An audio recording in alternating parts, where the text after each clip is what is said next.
which is a perfect demonstration to explain when we say we were in the fucking Wild West gray area where, because there was no restrictions on the equipment or even buying solvent, that there was including us, there was a massive explosion, don't mind the pun, a massive explosion of really small extraction companies.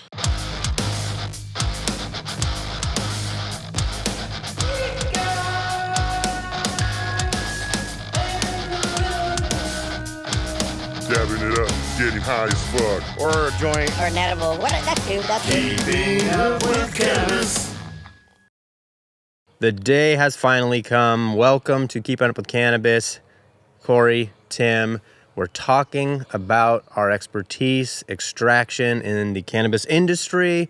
Just to reiterate, in case you haven't seen any of our other videos, we ran Turnikoff extracts. Boom! Old school. See the fade? That's old. From 2014, 2018, we were in the gray area. Market. Gray market. What do we the call Great it? Gray. The Great Gray. We're part of the Great Gray. That's fun. Which is we'll explain that much more in depth, but just a quick little recap. If you haven't seen the other videos, the Great Gray is just referring to we weren't necessarily in the black market and we weren't necessarily in the real market, because we were still following the regulations that we could. Well, if you think about it, the gray market turned black.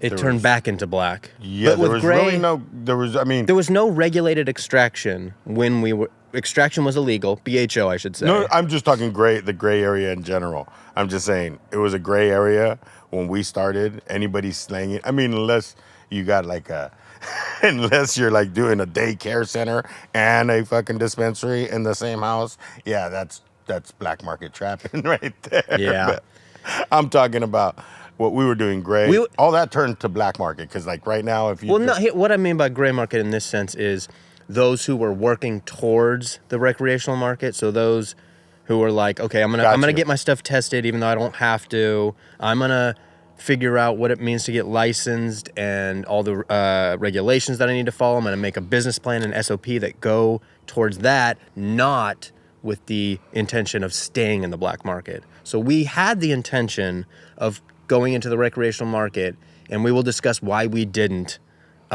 later, because we do have some notes here. You might see a little tip of the computer. This is not scripted. We want this to be, kind of off the cuff, talking about it, podcast, but we wanted to outline what we wanted to talk about because there's a shit ton. We've been out of the industry for a little bit, but we learned a lot that we have to share, that we think is interesting and helpful. But we have our outlines so we can keep this in chronology to a certain extent from how we experienced it. Yeah, and plus, this was our expertise. It's such a short time and in the very beginning, because, dude, since we've been doing this, there has been a mass educational growth on extracting, on processing, manufacturing, on anything, topical, edibles, extraction, even growing to, it's way different. Everything has grown educationally. I can't even say that right there. Exponentially. Yes. Well, yeah, because now you got serious money backing these companies, and they need to know their ROI and all that type of stuff. So they got to go, okay, what is the absolute best way, most efficient way we can do this that gets the best yield, the best trichomes with the least, all that stuff. So now, yeah, it's a whole different ball game. But we'll get to that. So we need to really set the basis for any of those who aren't really aware of cannabis extraction or extracts, concentrates, live resin, sauce, diamonds, all those stuff that you might see on a menu, or if you went into a dispensary, if you maybe just heard it secondhand. Cannabis extraction, the base point of it is strictly to strip the trichomes off the cannabis plant. And if you don't know, the trichomes are those beautiful, the best I can say is go look up trichomes in the close-up shots. Yeah, go get microscopic. It's crazy. My God, those are beautiful shots. It's really cool. But that's where all the medicinal, all the compounds. What would you describe a trichome looking like? A ball of like...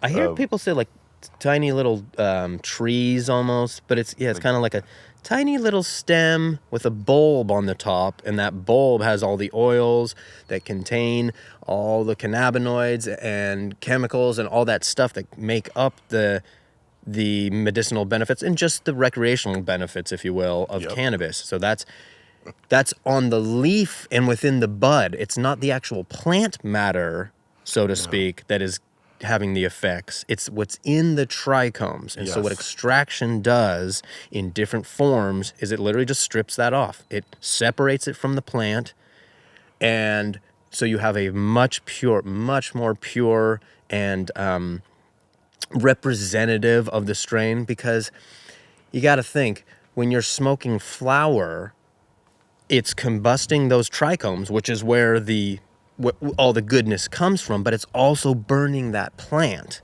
which there's nothing positive from so if you stripped all the trichomes off of a bud, off a nug, right? And then you tried to smoke that, or you did smoke that nug, presuming you actually stripped all the trichomes off, it'd be like the equivalent of smoking like leaves off of a tree.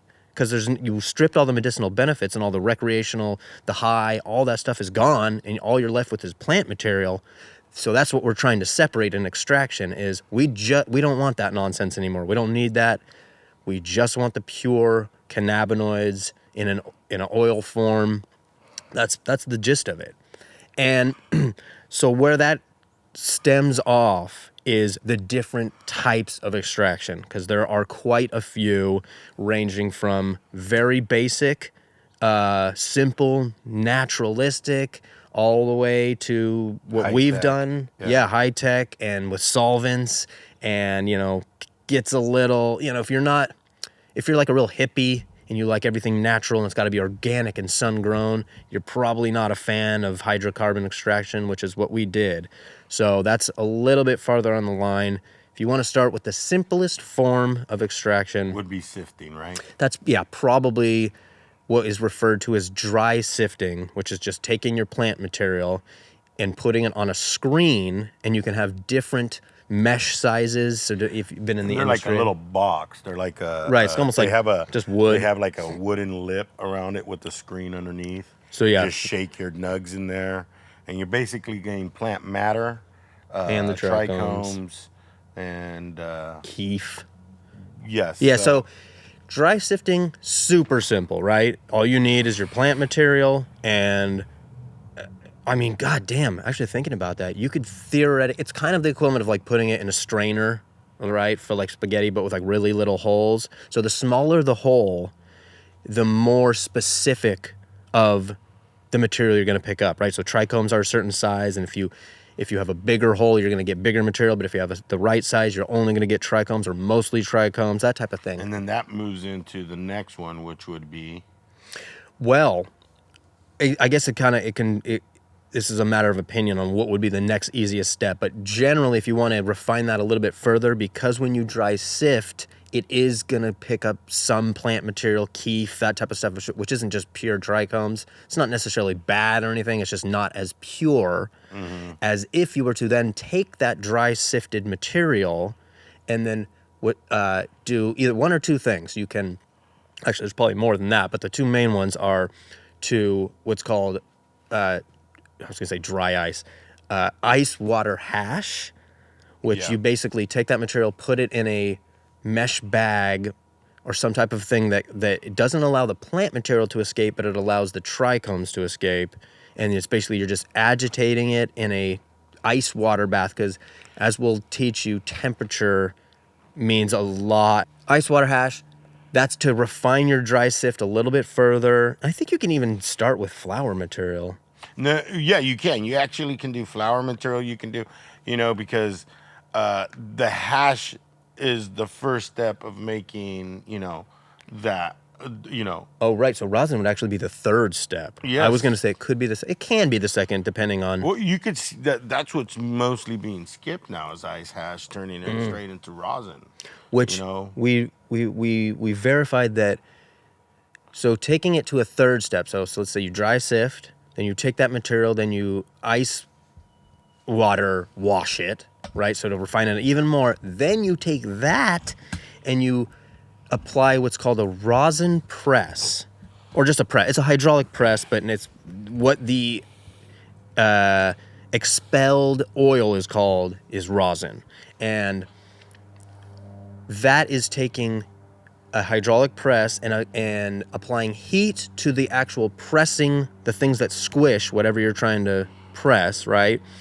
And that'll squeeze out I'm sorry, you put your ice hash into a tiny little Mesh bag, really, really fine, so that there's different mesh sizes depending on what type of product you're looking for, but you can get incredibly pure extracts after you press your ice hash with a rosin press. So that's a third step, and that is I just forgot what it's called. It's referred to as do you not remember what that extract is called when it's ice hash that's been pressed in rosin, so it's super pure, and it's Baroni does it. Shit. Oh man. There is some company has termed a phrase for that super, super high quality, pure rosin pressed ice hash. That's, hopefully you can follow around with all these terms, but so that third step of taking, no solvent extraction, which is very pure. We're talking very organic and pure. Well, wait, because, okay, so hold on. With rosin, you can take an actual nug, just a nug. Yeah. Put it in the press it, and you're still going to get beautiful rosin, right? Then you whip that up, and you get that nice, creamy rosin. If you want, if you want. If you want to take it to that step, you can make it different consistencies. What you're talking is after they wash it and it's down to the bubble hash, the trichomes, beautiful trichomes. Yeah, still. Then from there, it's put into a cryogenic freezer, right? Oh yeah, right? I missed that step. Yeah. And then after it's had its process done, they pull it. Then they press it, and they press no heat. Oh, no heat. It's pressed in a press. No way. And then they create these little pucks that they put in those mesh bags. And then in the mesh bag, they put that in a parchment paper. Then they put it in the press, and the press has a certain amount of pressure with a certain amount of heat. And the pressure and heat is a big deal when it comes to that finer. Like, I see people try different pressures. I mean, different heats and stuff for like nugs, but there is certain parameters when you take it that level to further. And that's why I was just, because I know where you're going with that, but I feel like we have to make a distinction between the two difference of rosins, you know what I mean? Sure. Because there is rosin that you could take, smash nugs, and then there is the bubble hash, the ice hash that you have and can smash into rosin. But there's different process with those. Right. So just to differentiate, you can't. Yeah, rosin press is anything that has trichomes, you can press that. So from flower, you can even do trim if you got trichome covered enough trim. We've seen that sugar trim, super. We've seen some really amazing presses with just oil pouring out, and you're like, that was fucking trim. Anyway, and you could even press just probably straight dark ass hash, but but you can also refine ice hash to be even more pure than if you just pressed flour. Just because it's taking it that second step of refinement, then to the third step of rosin instead of just starting flour to rosin. So, damn, I really wish I knew what it was called, but it's super expensive to get ice hash that has been pressed into rosin. And again, it has a specific name. I believe the company that invented or coined the term is Baroni Extracts. And I swear it's like 120 a gram, which, good grief. I mean, depending, it can very much be worth it if that's what you're looking for. At the bottom here somewhere, there's going to be a text of what it's called. Yeah. I'll put that in there. Oh, God, here comes the wind again. That's what happens. Anyway, so those are like so again, just to recap, dry sift, simplest. form Yes. to get extra. It's almost not even. I wouldn't even consider that extract. It's more just keef. Well, yeah, And then you press it into extract if you want to yeah. get technical. But that is a form to kind of refine it from bud to trichomes, mix with some other crap you don't want. And then if you want to take it to the next step, then you can ice water wash it or rosin press it, right? So that's all the natural forms where all you need. And cheapest. I mean, dude. Yeah. I mean, the rosin press isn't that cheap, but you can. The bags are not that cheap. The bags, I mean, they're less expensive than buying a press and doing all that. Sure. But yes. And I mean, let's get real honest. A rosin press can be a hair straightener. We've done that. It's not great, but again, That's right. that is pressure, right? So if you just do it with your hands, the hair straightener, right? That thing. If you just got this guy strong enough to, we just heat it up. We did one time. We got a clamp. Oh, yeah, a C-clamp. A C-clamp, and then just and just leave it there. Leave it for a minute, and then. Just the thing you got to be careful with rosin presses is you got to get your temperature right to not burn the trichomes, because then it's a complete waste, because then you're decarboxylating it and you're losing out on your high. And it will taste disgusting. Yep. So you really got to be careful with that. You got to get the right temperature and for not too long. We've fucked up so many times, too.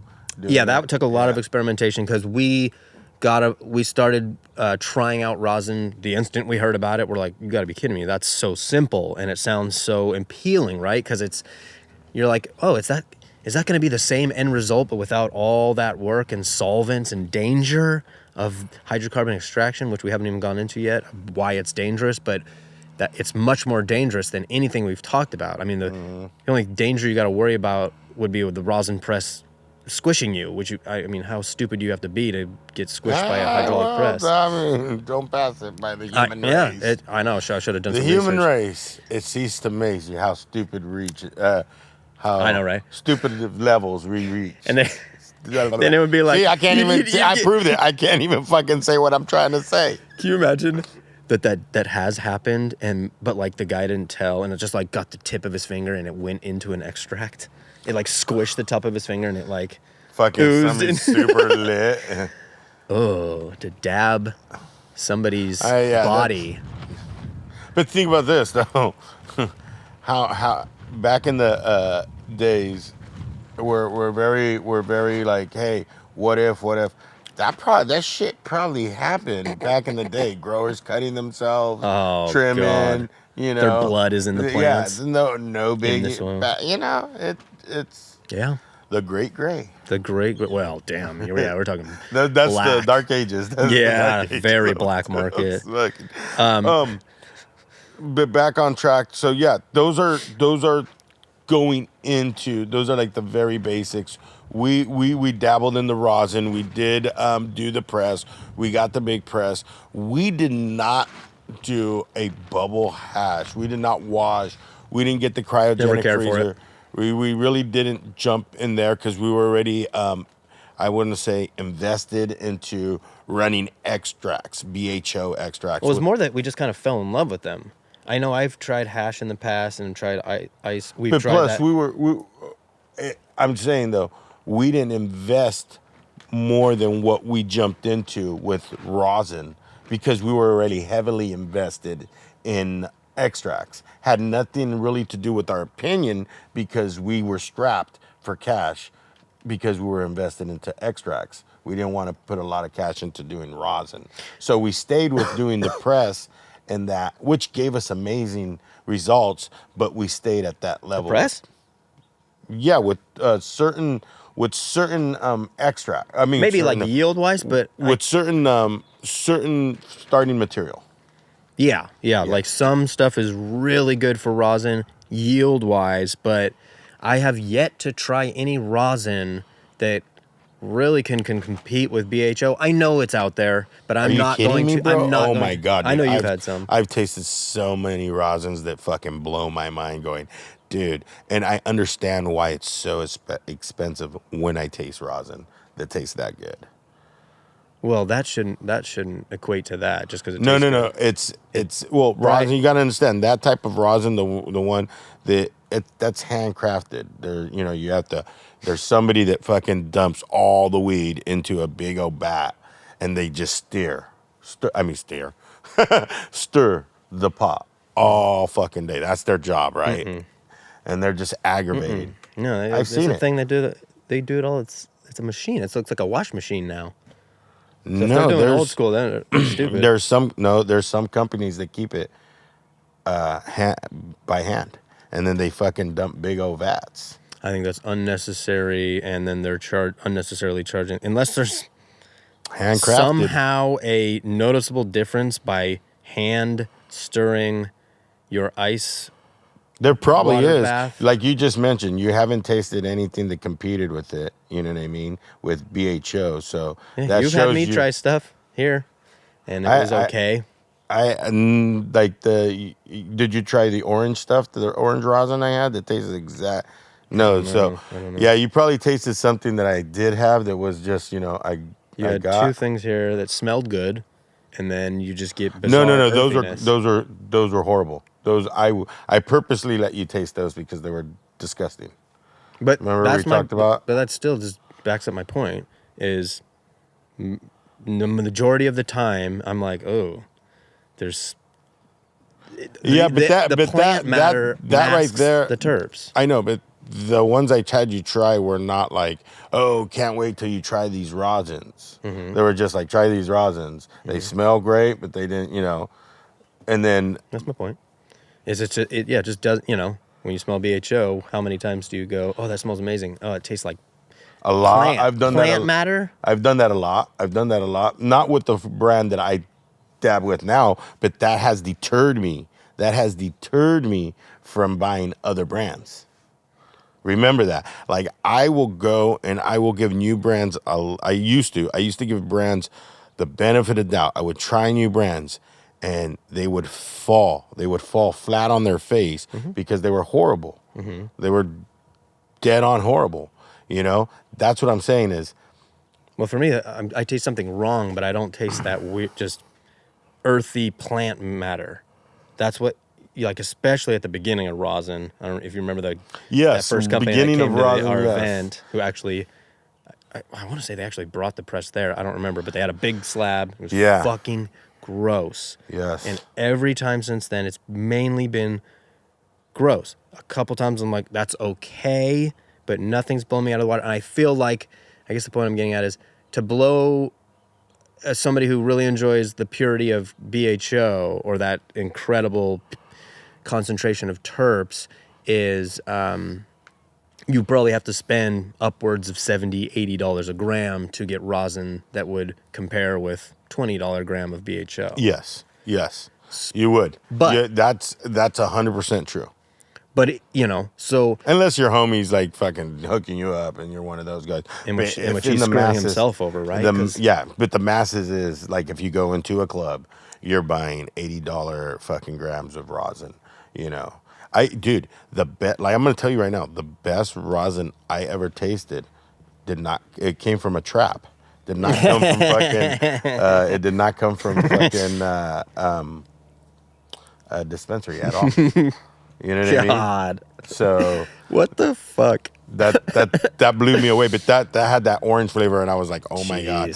But my goal is to get you to try some amazing rosin. I would love to have that's my goal now. I know it's out there. Fuck everything in life. Fuck my other life goals. The only goal is to get you some good rosin. Hey, I'm down for that. All right. I would love to try, quality rosin. But we've learned from trying new brands that just fall flat. You're like, oh, why am I going to spend $80 and have this? And I'm like, that's such a fucking waste. I can maybe go for 20, 25 to try a new brand, but fucking 80, I'm like, no, it's just not worth it. I'll stick with Raw Garden. They just knock it out of the park 90% of the time. Every time. Just, like nothing's been bad. Some things have just been meh. But anyway, so talking about Raw Garden is a nice segue to the next part, which is talking about solvent-based extracts. Yes. So we covered the very simple, or the simpler forms of extraction or refinement, if you will. But what kind of happened in the industry? So those forms Rosin was a bit newer, but dry sifting's been around for a long time.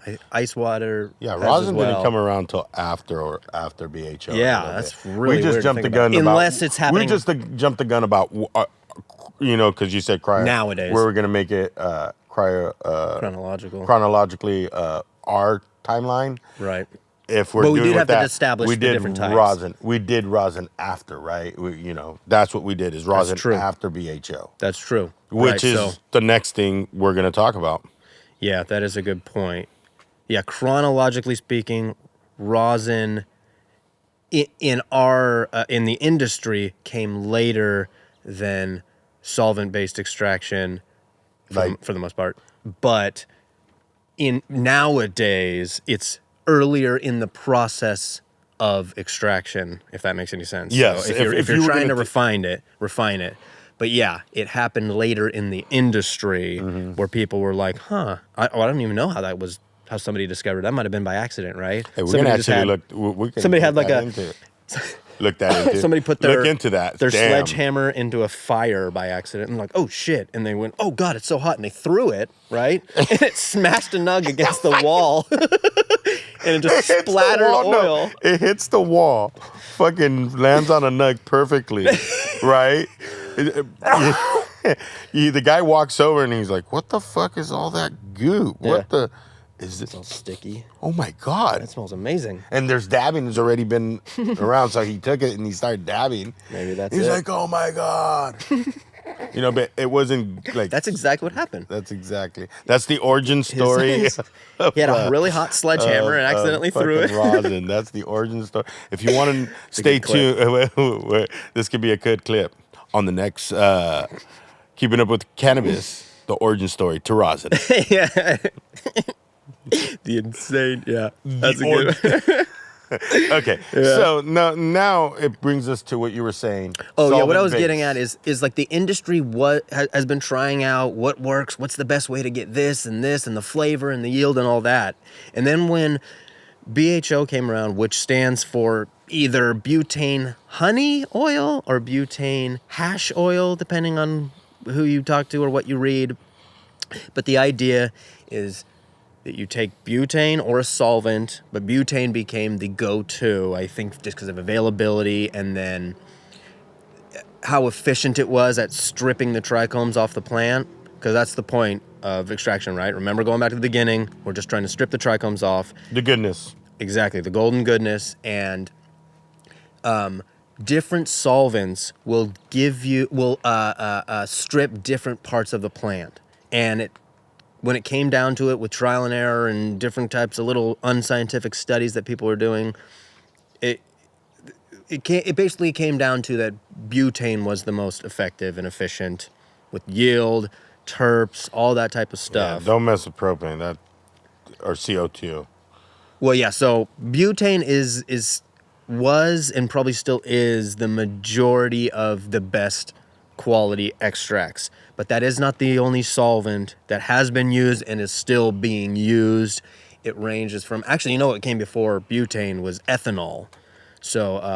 ethanol, yep. Ethanol. To make, like, absolute... Oh, no, it was called something else. But that's what they use for, like, tinctures and stuff like that. Yes. You dissolve plant matter in alcohol, evaporate it off. Then you had left... Yep. It was gross. It's gross. It's just gross. See, that's the other thing, right? So not only did BHO provide like the quality, but it was BHO. There is propane, a mix. There is CO2, which, ethanol. Yeah, we're not going to talk any about that because it's garbage, anyways. And plus, I don't know anything about it. Well, see, that's you know about it, but I didn't even dive into that. Yeah, that's what I was getting at. Is not only did like most of the majority of the industry gravitate towards BHO, but like as more companies would delve into the other ones, like CO2 became popular mainly, this is my opinion, but mainly because of regulations. A lot of jurisdictions in California and Colorado, Oregon, the ones that were before California with regulations, they would not allow hydrocarbon extraction, which is propane, butane, mixtures, stuff like that. Yes. But CO2 had far less restrictions, and it took big money because the fucking equipment was stupid expensive and huge, but you could do huge batches. So there's pros and cons to each type of extraction method, but the industry gravitated towards butane extraction for the reasons I mentioned before, and we stuck with that. We didn't venture out into the other ones because once those other companies started popping up with CO2 and then they'd release it and we're like, oh my God, let's try this out. Oh, fucking, what the fuck is this? Not only that, it was like, so imagine, okay, this is how I can explain it too. The way it looked was like petroleum based. It looked fucking weird. It looked so gross. It's like, you know, had like a red tint. Vicks vapor rub.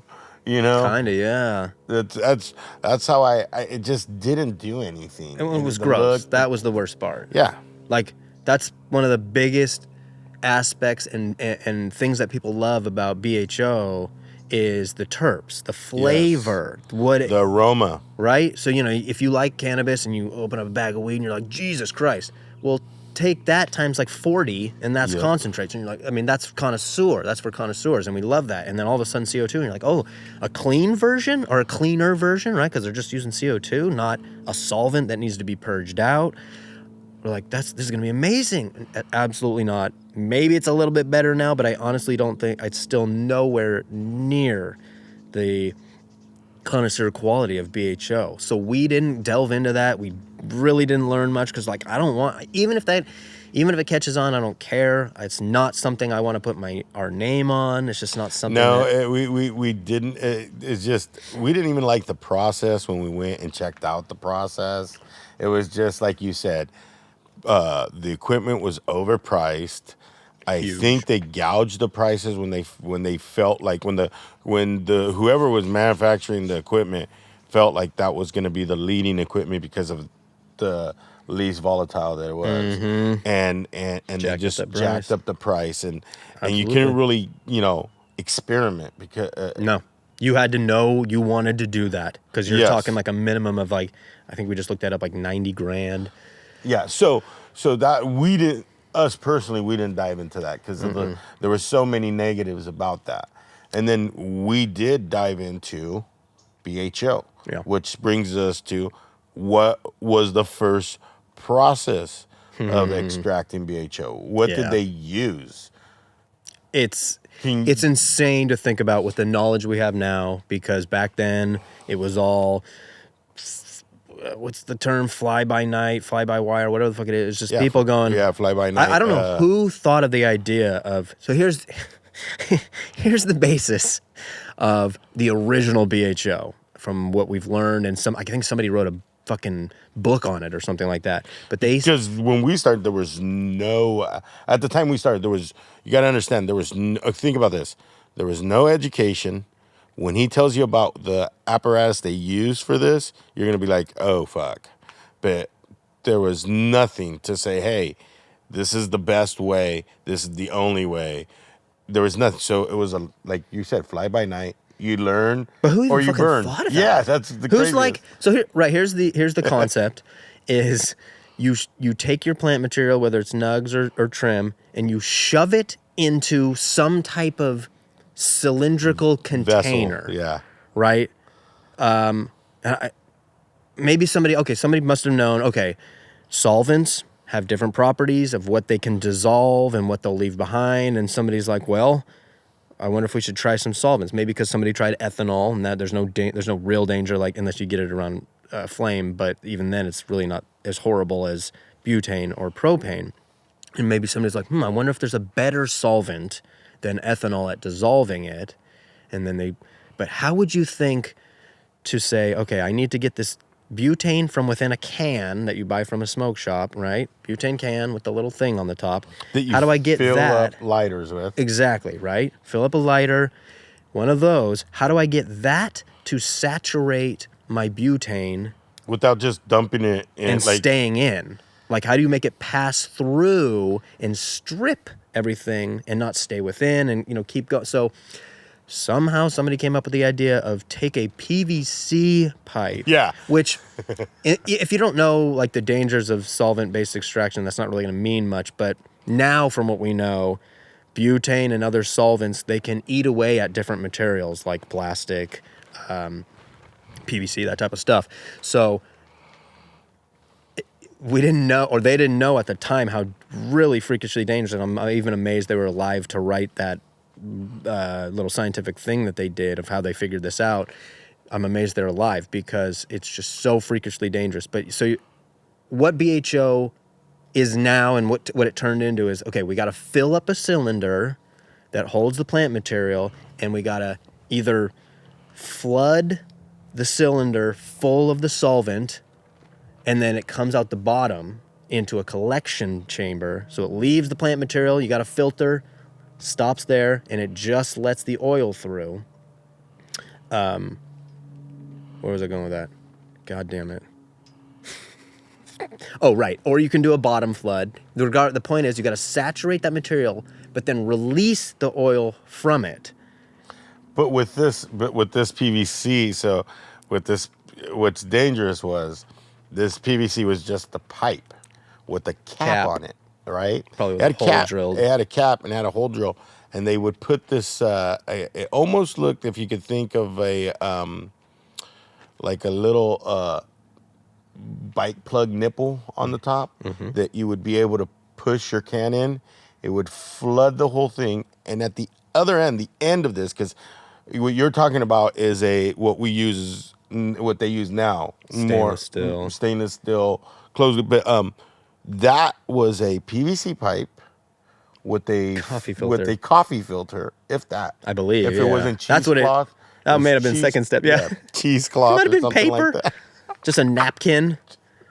But the point is, right, you got to block the end so the plant material doesn't come through. And they would just let it soak into some dish, something. It was something. And then there was no heating element. It was just let the air evaporate it and see what happens. And you come back maybe a day, 2 later. Right. So once so before we had collection chambers and everything was a lot safer, so you're taking your can, your chamber, your fucking cylinder, you have a can of butane, shake it up, turn it upside down, push it through the hole so it just, you get that sound of the butane, and you'll see it, well, not with a PVC pipe, but with the second stage of BHO, it turned into glass cylinders, glass tubes, so we could see the butane going through, and then you could see when it's coming out, and when you're done, that type of thing. Because when the butane coming out, once it picks up the oil, it turns gold or yellow or maybe even brown if it's really old material. Yeah. But you can see, and then it'll go clear once it's just butane. So okay, I'm done. Yep. That's when I can stop with the can, or maybe I need to grab another one. So that was the funny thing about back in the day is, depending on how big of a tube, how thick it was, how much plant material you had to go through, you might have to go can, okay, next one can, and then you'd have... Or if you have those really good growers and you're like, fuck, dude, another can? Damn, this has some trikes on it. Mm-hmm. Big yield. Or you pack it really tight. Yeah, there's a lot of factors that go into yield, and if it fucks up and, if you pack it too tight, you might get, the butane will just miss it completely. Miss complete sections, yeah. But so then you'll have a dish, something below your tube that captures the oil, because what has to happen with solvent-based extraction is you have to purge the solvent from the extract, because you don't want to be dabbing, which is consuming the way we consume extracts, which is just a different type of bong that has a nail that you heat up and you drop the extracts onto it. So if you drop that full of butane, it would go... Yeah, very fuck up your lungs. It'd spark and do all kinds of crap. It's scary. So you have to purge that. And back in the day, before anything, they would just leave it for days or two. Evaporating. And you got to understand, a butane evaporates at, 45 degrees or 50? I forgot. I can't remember. Yeah, I'm not. I mean, you got to understand, it's been a long time since we've done any of this. But butane is a gas. Heavier than air. Heavier than air, so it'll sit. It is a very highly volatile under a certain atmospheric mixture and pressure. Yeah. It will do a kaboom and it gets like an ignition a flame source. boom. It's what was I going with that about the butane? The butane, because we were just talking about, oh God. Oh, evaporating it. Yeah, evaporate. So this gas, it gases off from it being a liquid when it hits. I believe. Please, we'll have some text, but I believe 45 degrees. Or Yeah, I don't remember 50. temperature, but I do remember that. At certain Well, that atmospheric sunlight will also degrade butane or the fumes of butane. Yes. So that was kind of one of the things that a lot of early day BHO extractors would do, which we need to define the term. It was called open blasting.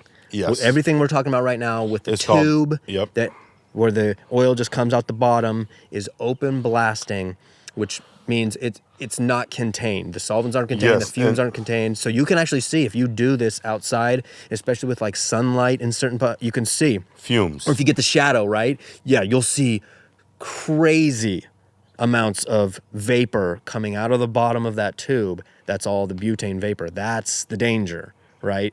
But as people would share their info, what they learned or what they know, what we already know scientifically Some about forums, butane. Wait. Some forums literally said, "Do not smoke cigarettes while open blasting." Remember was a thing. That was a thing all over the place. Crazy, yeah. You know, and you Hopefully that wouldn't wasn't even learned the think hard if way. you know, if you think about it, you're like, "Oh, that." Now we laugh at that and go, "Oh, how stupid." But yeah, like you just explained, if you want, if you don't see it, but if you were to go stand in the sun and look at your shadow on the ground, you would see it's horrifying. the vapor fumes going everywhere. It's everywhere, and they don't unreal go amount. up; they just go out, and it just starts. Just expanding Yep. until it gets either warm enough or, as I was going with that, the sunlight will degrade it. And Yes. that's something that got passed along on the forums, this is how everybody was learning. This is an unregulated, gray, blackish market that companies were just starting to make equipment for, with both open blasting and then in the background, just as we got in the industry, closed loop stuff started, which we'll get And into that. We were when we got in, it turned into was glass vessels, right? Mm-hmm. That's what it was. Yeah. So we never did anything with PVC. We're not that stupid. We just did it with glass, which the only thing that really helped with was, if I'm not mistaken, with the PVC, you get pressure buildup, and if it's sealed weirdly or something like that, it can explode in your face, which didn't happen with the glass because it was a super, super heavy duty scientific glass, whatever the fuck, which I think we learned doesn't mean much, but it was really, really heavy duty. And from everything we read, there wasn't any issues. So we felt confident enough. That's when we got in the market. Unfortunately, with the very dangerous open blasting, because we didn't know there was a safer method. It didn't really exist yet. Yeah, remember, when we started, there was no education. There was no one to say, hey, come here and we'll teach you how to run closed loop, which is what you should be using, not open blast. So we're like, oh, everything shows, I hear They're doing Billy it. and Bob talking about open blast. Let's do that. Let's put it in perspective. At that time, 2013, 2014, even maybe 2015, all extracts in the club were open blasted. Yes. There were very few. And here's how you would know, because most gray market extraction companies were on Instagram, social media, and the instant any company felt they had something new or a leg up on the other companies, they would be bragging about it. We created this. This is our new thing. This is better than you. Ours is better than yours. And so we knew when somebody had closed loop. All you idiots doing open blast. I read a cool article. You were doing it last week. I read a cool article about what you were just talking about. Beard Bros put up an article about distillate, RIP to distillate, Really? And yeah, I guess, it's a thing of the past. Really? Because anyways, I'm not going to go into the part of it. It was like social media was the new hype, was the Dragon Ball Z balls of oh my God. Remember that? The clear. The clear, and they're like, oh, look at this, and that was the bragging. But that part, that was the bragging. Nobody else had seen that. So Exactly. and like, look what we can do. That's what happened. A lot of people did that, so you would see what other people were doing. So you knew when closed loop came into the scene, because they were bragging about it and down talking everybody else. And then I remember feeling bad, like, oh shit, what are we doing? I didn't realize that. Yeah, but before we jump to... Not because, like, the danger to us, that has nothing to do with customers or dispensaries. But where it did really bother me was learning the issue with open blasting beyond the dangers, which is there's propellant in the cans of butane to help push it out, when it's getting lower and lower, because obviously the pressure is high when it's full, but when it gets lower, it has propellant to push it out. But when you're open blasting, you turn the can out and you're trying to get every last drop of butane, it pushes the propellant through the extracts and ends up in your extract. And we didn't realize that until we learned about... it's like, if you could think about it, it's like a very thinned out milky substance that would come out, because we would, remember... No, it was dark oil. It looked like really dark oil, remember? Yeah, because we'd have to clean it afterwards. We'd have to clean out. I remember sometime it would be like a grayish. It would be... I just remembered it dark. Do you? But regardless, it would leave this... Yeah, so once we learned... it's been so long we don't even agree on, but we agree that there was an oil. There was some gross shit, yeah. Yes. We learned about that, yeah. So somebody was like, oh, all you idiots open blasting, you're doing it dangerous, and you're not distilling your butane. And we're like, what the fuck? Where did all this info come from out of nowhere? And then you learn about, okay, this is what they're doing, and it's called, you're distilling the butane, which is, you're basically just heating it up, cooling it down, and then I don't remember exactly, honestly, the exact process, but you're cleaning your butane, and what happens is you can see once you're done doing the distillation, it leaves behind this disgusting smelling oil that we have to clean, but that means the butane that's left in your big old solvent holder thingamajig chamber. Yeah, that that it would be clean. But before we go, so that's jumping when we found out later. That's something we found out. We found out that was one of the reasons we got into open to closed loop. But open, let's not jump ahead. When we got in the game, we were open blasting. We were doing glass vessels, and we were just going to town. We had griddles. We had. Oh right, so we talked about that they were just evaporating, just letting the oil evaporate. But then the industry learned and picked up and disseminated the fact that heating it will help that along, help it purge more. So yeah, okay, we took everything we learned. Okay, PVC dangerous as fuck. Glass is fine. Get a Pyrex dish to capture the oil, and then put that on. Just a griddle. Just a griddle. A little actual hot plate type griddle thing. And we would put it on a certain temperature. It was a certain you don't want to burn it. Yeah, and then you would leave it for a certain amount of hours. Then you would come out. It would be thicker and thicker. Because it would be evaporating off the oil, the solvent. Then we would take that, scrape that into a parchment paper, onto a parchment paper, right? Yeah. And... Then we learned about... the first thing we learned about before closed loops were the ovens. But we couldn't afford an oven. We couldn't afford an oven at the time. I don't know if it was afford. It was like we just wanted to start smaller because we weren't running huge batches. Well, we like if we wanted to invest ourselves into it, we could have bought the oven. But we didn't want to. We wanted to buy it with the company, our little stash that we were making for it. And for investment, we started off with our own chamber. Remember? Yeah. So explain what our chamber looked like. Prior to the industry becoming more regulated and companies starting to make actual licensable and certified equipment that met standards of regulations, all the equipment came from different industries. Mm-hmm. So, our little chamber came from a fucking kitchen. Right. So beyond the griddle and just evaporating, you need to actually suck out the solvent that is actually like encased and trapped in the actual oil. So you can only evaporate so much, and then you'll see, like, if you think it's done and you got a nice thick glob of oil, if you were to dab that, it would still spark like crazy. Yes. You still have to vacuum purge the rest of that butane if you want it solvent free. So Again, through the forums and social media and whatnot, people were talking about using basically degassing chambers, which is used in a lot of industries, like fucking stuff with resin. And it's just a stainless steel pot. I just seen one too. Sorry to go off topic, but in making masks.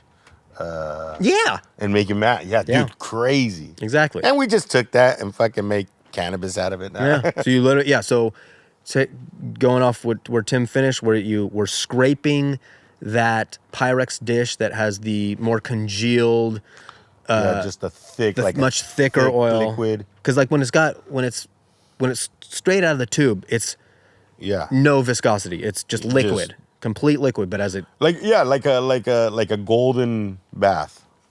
Yeah, which sounds horrifying, but yeah, it a was golden like that. Shower, right? And horrifying. As it gets less and less butane, it becomes thicker and thicker, and then you scrape that, put it on parchment, put that parchment inside the chamber. Just looks like something you'd cook fucking spaghetti or stew in. A pot. Yep. Just a big nice old pot. Or we started small and got a little bit bigger. We had a couple sizes, and that has an acrylic lid with a gasket on it. Dude, this thing was what, about an It was inch, a thick motherfucker. Inch and a half thick? Yeah, I felt safe.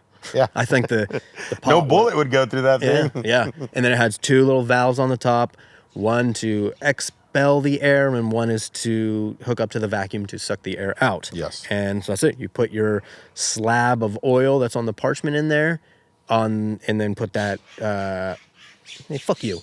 And put that thing on the griddle and then turn on your vacuum and you start to purge and you'll see. Because the heat in the that's because if you don't heat extracts. it, it won't pull it out, or unless you have a fucking crazy strong vacuum. We'll go more into that. We gotta take a quick break. After Brought these to messages. this sponsor of fucking Zubaglab and a Glubaglab. Thank you very much. Boop bop. So just to recap, you need to purge out all the solvent that gets stuck within the oil. Back in the day, it was just they just let it evaporate. What'd you call it? Matricize? Oh yeah, it gets stuck in the matrices of the oil. But it'll literally get locked in there, and that's why you need to heat it up so it becomes a little less viscous. And then you can see, like if you just put a cold slab of oil inside a vacuum oven and then pull the vacuum on it, unless it was a super strong vacuum, nothing would happen. You wouldn't see any activity. Yeah. If you started to heat it up, you start to see that oil loosen, then you start to see the bubbles. Then you know it's purging. And then as you learn in the forums and whatnot, you need to sometimes, depending on the thickness, you'll have to flip that slab to purge the other side. And that became a whole motherfucking deal.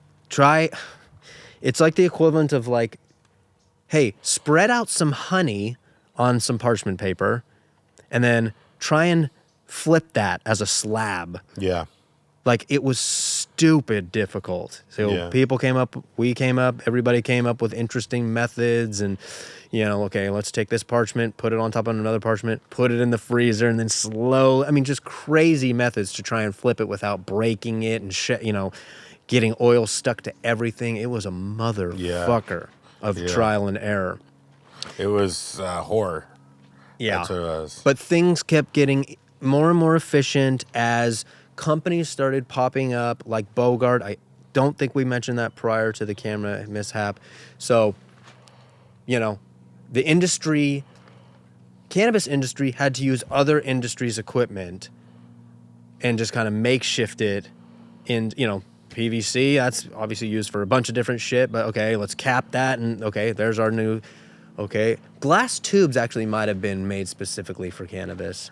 The actual glass tubes for open blasting. I don't know think those what other reason those would be used open for. blast lavender essence. But so closed loop were originally before they made cannabis specific equipment, was used for things like lavender extraction, lavender essence extraction, lavender oil.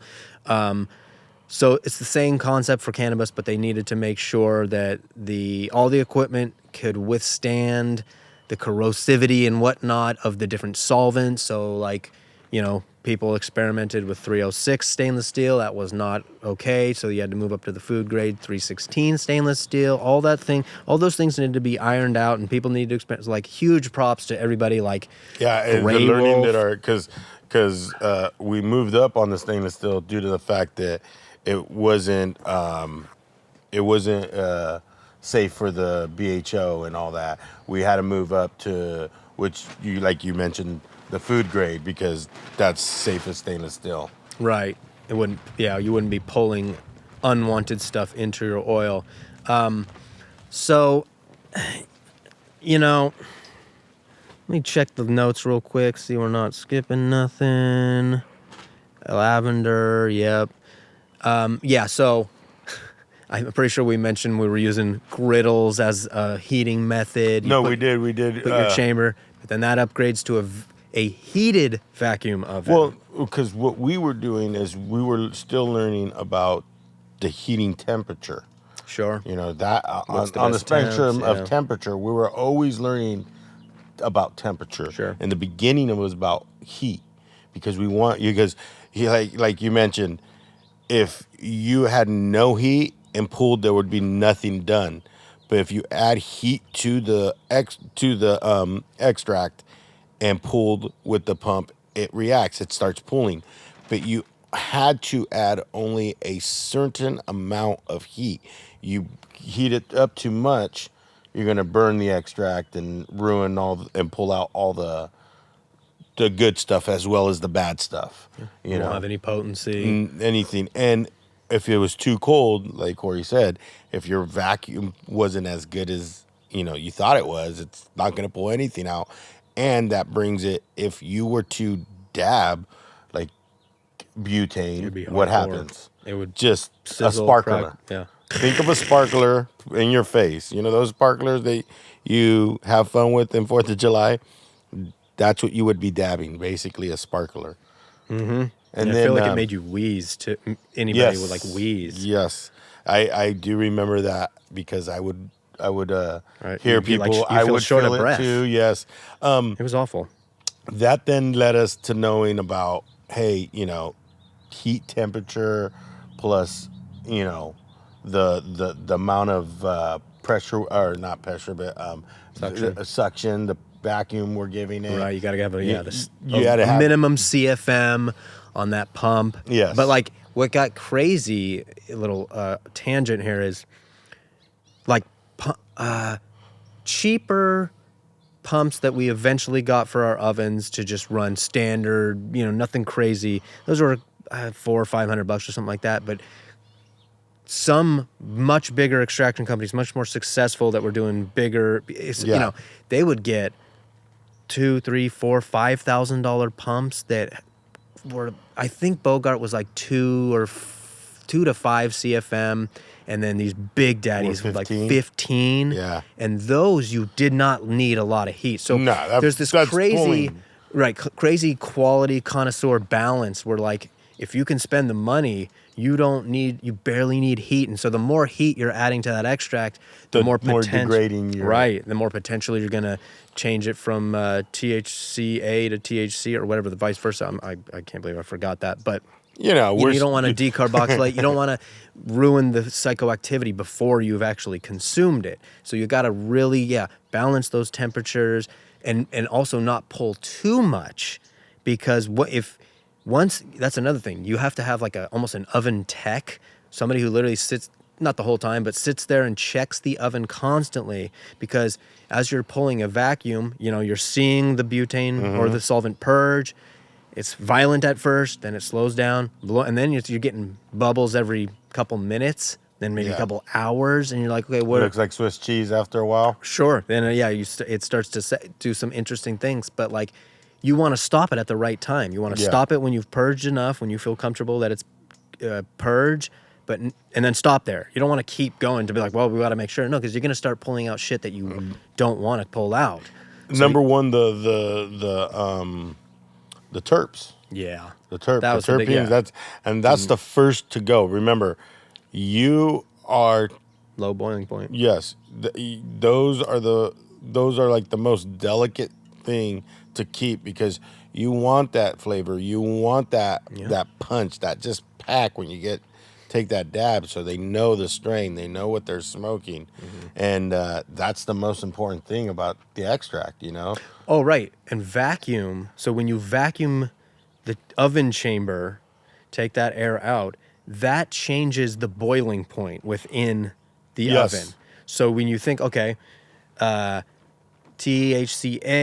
decarboxylates at whatever temperature in normal atmosphere, but when you vacuum, all of a sudden that goes way lower. So you have to readjust all your temps, and with the terpenes too, right? So if you that's where we're at now, is we know this terp, this exact myosine or whatever, that evaporates at this temperature or this atmosphere. Limonene evaporates at this temperature, right? So if you know your strain like super lemon haze, okay, that's got obviously lemon terps.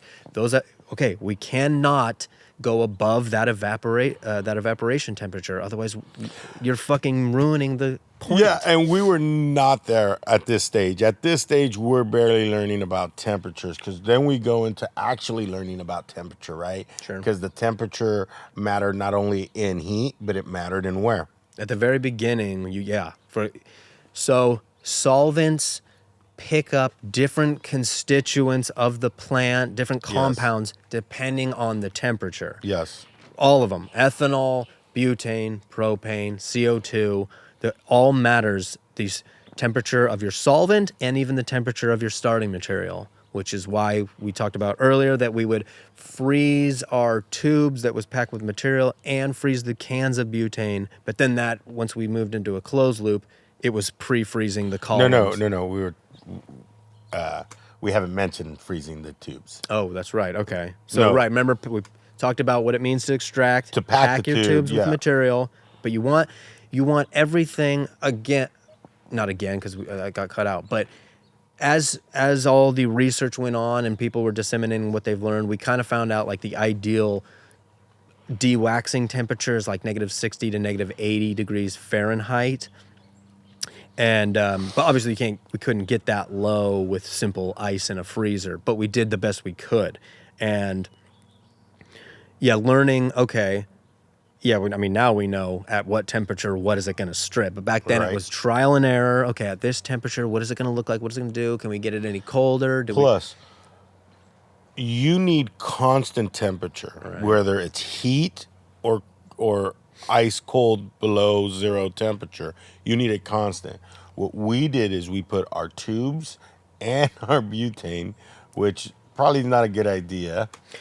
Right, yeah. I mean, it's a low risk thing, but in case you're ever got real fucking windy for a second. In case you're ever I hope nobody out there is still open blasting. I know it probably still is occurring, but I hope you're not. And if you do, or if you're somehow picking up new information from us 5 years after we're out of the industry and you're like, oh, I should be chilling my butane, let me throw that in the freezer. Just remember, if something happens to that can and it leaks in that freezer, and then there are electronic components in that freezer that the fumes or the vapor can get to. Spark, there's anything it's your over. freezer will explode. So just be cautious of that. I believe we got a specific freezer that had the electronics on the outside. Yeah. So, but what we're saying is we put the tubes in there. We would do that to get it to a cold temperature, but it wasn't constant. We would pull it out as soon as we pull it out. Quick. Yeah, it was the time limit. We had to deal with whether it was in the summertime, hot that day. In wintertime, it was kind of helpful, but still was not freezing temperatures. Yeah. So we had all these environmental fucking things to deal with, plus the time of actually running it to get it as cold as we needed and to get what we thought we were getting. But it wasn't really, It was a lot better than just running straight room temperature everything. Yeah, but we weren't really getting it to the T, constant, accurate material all the time. No, especially with the bigger tubes, because it's just... Yes, it was impossible to do. Yeah, just warmed up. But so we did go from there. When you just mentioned the bigger tube, this is funny. We did makeshift something to hold our tube. Yeah. Remember that? Yeah. They got a horse saw. We drilled a hole in it. That was stupid helpful. Dude, that was so nice. That was a motherfucker. Because the tubes started getting huge because people were like, well, yeah, this is working and people love the extracts, but to run through the 1,000 pounds that this grower wants me to go, that'll take me a couple of years. Yeah. Because you're shoving in like a pound at a time. No, half pound, maybe. Yeah. So, yeah, tubes getting bigger and bigger, but then they'd be like, you need multiple people to hold it and run it. And I'm like, what the fuck? This is inefficient. What? Yeah. So we ended up, having that. Then from there, we that coupled with doing the ovens we got from Bogart, because we ended up upgrading from the small chamber into the ovens that you were talking about. Vacuum oven. And with it was just a beautiful little baby 1.9 cubic foot. So not the smallest, the one up. I mean, they're getting huge now. They're fucking massive. But we were just running because at this time, Corey took over. Like he really took off and learning the science, learning everything behind like the temperatures. Where like he mentioned, we got to where we knew what temperatures started burning off certain qualities of the cannabis plants, what temperatures were needed to take out lipids and fats and stuff like that, because we were learning this stuff, but still we where was I going?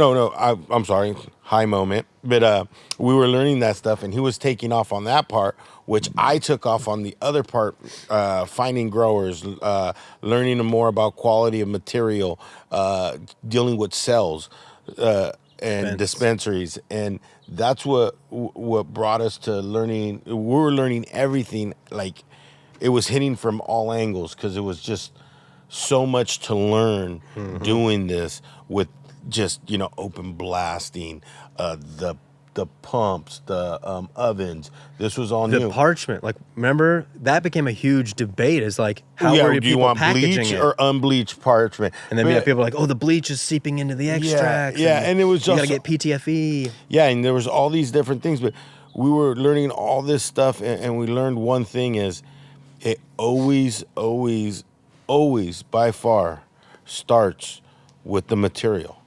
And I want to take a moment right now to say, take a minute and sit right here and just tell you about why starting material is fucking super important. It is. It's no, but I want to take the moment to say, hey, thank you to all the growers, dude. Thank you to the real growers, the ones I'm talking about before, like the ones that actually paved the way, learned, created the strains that we all love now, the ones that just made these amazing strains, amazing crossbreeds, but like growth in the knowledge of growing and making these amazing plants, because they gave us the opportunity to take this flower and turn it into an amazing way of consuming cannabis, Yeah. So that's my little spin on there. But where that goes is, it taught us so much about it, and we were learning as we were going when it came to running these extracts and running what we did. At the time, we were like very naive at a lot of things that we didn't know, but we were always on the path to getting better and making it better. Yeah. And that brought us to the next thing, because we were learning about temperature. We learned about winterizing. We learned about dewaxing. And that was another step that we learned that came after. Like, there was be stuff like we got, remember you were saying just dark stuff we got, that when because it got cut out, but we were talking about, you said, hey, did you notice the difference when we started freezing our tubes? Right. And we did. We seen a little better transparency in the old stuff. We seen that being cold helped out a lot, and we learned a lot. We learned about winterizing and dewaxing with oh my God, what is that funnel called? Buckner funnel.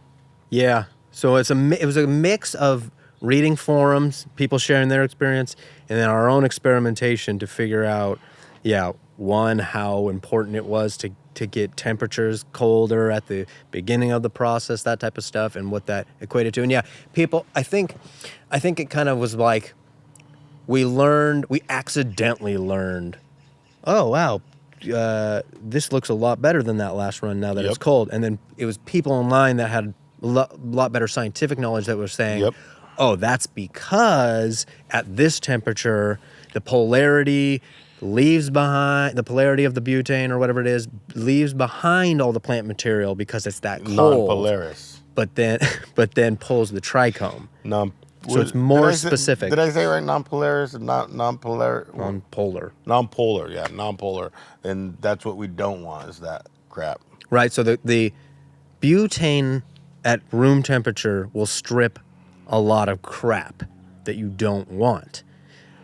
So getting it colder is what makes it so the butane is more specific about what it grabs. And serendipitously, I suppose, it happens to favor trichomes and not the plant material. So it's really relevant for cannabis extraction. So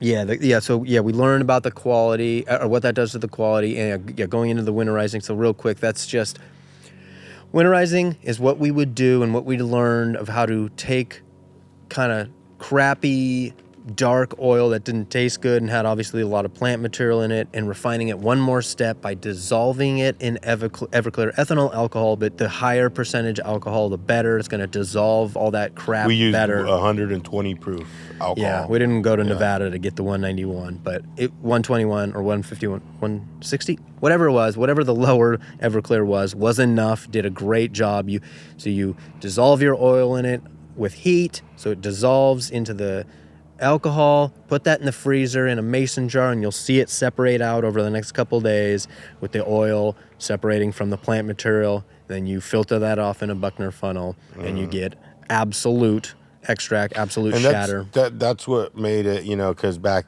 then when it was just shatter, the absolute was so, it was gorgeous. Looked like beautiful glass. And, those are the pictures that you see online. You can look at our IG page. You'll see some pictures of what we had. But that was the shatter that, people love to see, and was costing. It cost up there, like what you said, $60 you've seen it one time, $55. And, now shatter you can get for dirt cheap. Mm-hmm. Wow, right? Yeah. But, that's where it was going for us. That's where it went for us, And then we did the whole, we learned everything about the temperature, winterizing. But then we got an investor and got up into the big leagues and went into what's called closed loop system. And the closed loop system is where everything stays constant for you if you have like a very nice closed loop system with the, like you said, the chillers and all the extra bells and whistles. Of course, ours was the lower of all the bells and whistles, but still, it was... There was worse. There was worse. Ours was pretty good. At least we had a sleeve. There were some that were sleeveless. Yeah. Ours was I'm being modest. Ours was a nice system. But yes, it moved it to a constant, because when we did closed loop, we had a tank that stored the butane, right? That we tapped into, that we actually tapped from butane cans into, right? Well, it would go into the collection pot, and then you would distill it. Yes. So that's one of the huge advantages beyond just safety with a closed loop, because obviously butane and the vapors never escape until you open the system. Whereas open blasting, you can't control that. It's just open, coming out all the time. Hence the name, open blasting. Exactly. But yeah, closed loop, not only safer, but then it was cleaner, because cans of butane, I'm pretty sure we didn't mention this already, or it got cut off, is cans of butane. No, we mentioned it in the last one. We did talk about propellant? Yeah, we did talk about propellant, but we that was in before we had some mishap. Well, no, because we talked about closed loops. So that must have got cut off. Okay, go for it again. I could have swore that was because we were getting ahead. Remember I said, we're getting ahead. But no, go ahead. I ruined it by saying cut it, but tell it. Closed loop, yeah. We refined what was already. It said on these cans that were refined so much, but oh, that's right. yeah. But what we did is refine it. Well, because somebody with closed loop must have figured out or knows about distillation, and so they tried it to see what's left behind, or maybe they just knew that propellant is in the cans of butane, and we're ejecting the cans of butane into the system, so why wouldn't the propellant go with it? How do I get rid of that? Well, let's try distilling it. I'm assuming that's what happened. But we did, and we would see it. We would see it. That was a wake-up call, like, oh, damn. We would, chamber we would have to clean and do a thorough clean after we would, distill, load our tank. Yeah, and you so find out, oh, that was getting into the extract. Oh, that smells horrible. It must. Oh yeah, the smell was gross. So that was kind of a wake up call to not only is open blasting super dangerous, but it's inefficient and way smaller batches. That's another thing closed loop help with is the batch size went up exponentially. Yeah, like the biggest tube was maybe a pound or maybe 2 would be my guess. Those fucking like 6-foot glass tubes they're massive, ridiculous. Yeah. And closed loop systems at the beginning, I think the biggest was like 5 pounds right off the beginning. Yeah. But now, go look at precision extracts. What the actual fuck? Well, not only that, you could have the columns are 5 pounds, but you can line up 10 fucking columns. Yeah. And run that in line. Yeah. The versatility nowadays is incredible.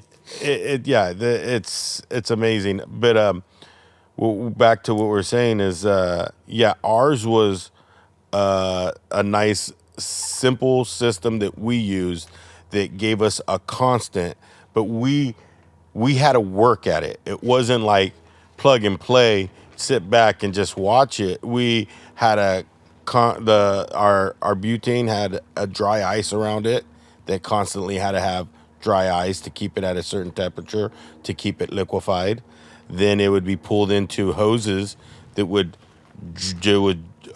saturate a column. And Corey was talking about we had a jacketed column, which we would sleeved. A sleeve. I'm sorry. The jacketed we had a sleeve column, which basically, if you can imagine a stainless steel cylinder tube, right, with a flanged out tube around it with an open top, and it's all hollow around there. So you can feed in ice or liquid. And we would create what was called a slurry, which was a mixture of a certain acetone and dry ice. And the mixture was, pretty caveman style, but we would... That was the verifiable coldest that we could get buying just kind of over the counter. Yes. Not getting some crazy glycol chiller pump that cost several $1,000s. It was, let's get an infrared temperature gun and test things out. See, and it got below what the infrared, so I think -60. So we were getting below -60, which was... And let me go back. See, when we did the Buckner funnel, when we did that, that was an extra step. We had to do that to things that didn't come out or we wanted to get absolute shatter. We had to do it to after the fact, not during the process. And when we moved to closed loop, it was during the process. It would remove the fats, the lipids, the unwanted crap, because it would get the chamber so cold and keep it constantly cold as it's being saturated. So it's only pulling nothing but trichomes and still giving us a great yield. We have it going down this, if you can imagine, just it going down the column, saturating, and at the bottom of the cylinder column, it goes into like a smaller V, which has like a cheese grater looking thing, I can say, Mm-hmm. But that cheese grater has that little plate has a filter in between there, that then all the extract that comes through gets filtered through there and dumped in our collection chamber. And that collection chamber, everything is ice cold. Everything, the collection chamber sitting It was just sitting right there. Everything's ice cold. The whole thing's running nice and cold. We have this thing running the way we want it to at this point. As soon as like Corey mentioned, you will know because everything looks golden goodness and then it starts looking clear. That's when you know you've ran through all the trichomes and it's just butane. That's when we would stop the process. And then after that, we would put in what's called a warm bath. Because what we would do is then bring a butane being a gas as well was liquid. Then when we add it into heat, turns it into a vapor, and then we turn the pump on. Right at this point the pump's constantly going. I'm sorry, pump is constantly going. Yeah. No, we turn it off after we dumped everything. Right, and then we put it soaking. Yes, and then we turn the pump on while it's in the heat bath to reclaim that butane because the vapor rises up and through that tube, that hose, pulling out all that butane. And here's was the cool part. We had this, what is it called? The coil that had there was a certain term, but it was basically a chiller. It's what it is. It chills the vapor, butane vapor, back into a gas, recollecting it into the original tank that it came from. Chilling it back into a liquid. Chilling it back into a liquid, putting it back and reclaiming it into the tank that which it came from in the very beginning, finishing the loop. And that's what finishes the entire loop for the closed loop. And that's what we were doing. And that's like basically a caveman's way of explaining it. It's just super simple, in and out. And that's what we would do with this system, and we would get some of the amazing results. Yeah. Oh, and it's worth mentioning that, to recap, we were in the gray area, the great grayness. Yes. So even though there were companies like Bogart that were starting to pop up and Best Value Vacs that were offering closed loop systems, this was the time of unregulation. So if you try to go to Bogart now and buy extraction equipment, they're going to ask you for your license. You need a license. Yes. Volatile C6A, whatever the fuck it is. Yeah. So a C2589, you go get it at Exactly. Yeah. There was no requirements, no restrictions. So this was such a bizarre. Oh my God, you're time. right. I went straight to Bogart and I picked up the oven. Yeah. That's right. Right? Like they go, you got cash? Yeah. We got it for you. That's it. Yeah. Now you go in there. I don't think you can go in there yet. I think you have to make an appointment and you have to have your license. Everything has to be in order before you're able to make any orders. Yes. Everything has to be in order. Vastly different. Make any orders. I like that. That's going to be our next shirt. Everything has to be in order. Yeah. Coming soon. Keeping up with cannabis shirts. Also, remember, there was no, what I just explained to you, nobody taught us that. Like, there was a friend of ours who has an amazing, he was running amazing extracts at a company down south. They're still around. He showed up and gave us a straight up rundown. He took time out of his day or weekend, came spend the whole weekend with us, showed us that stuff, and then we were off to the races. We didn't go to no class. We didn't have nothing to fall back on. Just some notes we took that were half-assed. It's kind of insane. Maybe some quick phone calls to, remember some things. But yeah, that was it. That was it. I mean, yeah. Bogart was around when we were first messing around, but we didn't know of them. Even the Gray Wolf, he had a thing called the MK something, and it was like his first. It was like this small version. It had a small little tub collection plate with a tube on it, and it was all in had a closed loop system as well. And that was pretty much it. That was our first look at any education of that. But other than that, there was no like you can go and get was it precision extracts. They're like psycho. yeah, and the bills that they Huge. teach you to build, everything. The systems that they have out now are freaking insane. Busy Bee, that was he. Oh my God, that's in some insane ingenuity there. Emotive. We were talking about how you can put an inline of so many different columns. You can, it makes the process of running material with a system so much. I mean, you don't have like when you're thinking of this, it's like you think, oh, there must be a huge warehouse where they have all these machines. I mean, literally, a small, garage size warehouse with a machine, one machine in the corner. Well, just pumping out pounds and pounds. Have we shown the video? No, So here's like what it used to be back prior to real regulations. This was gray market, black market extraction at a licensed dispensary.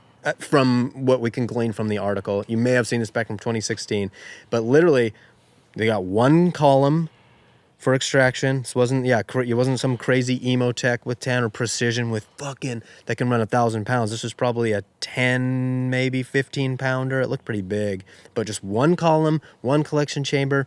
But you can see, for one, what closed loop looks like, and two, where you don't do closed loop.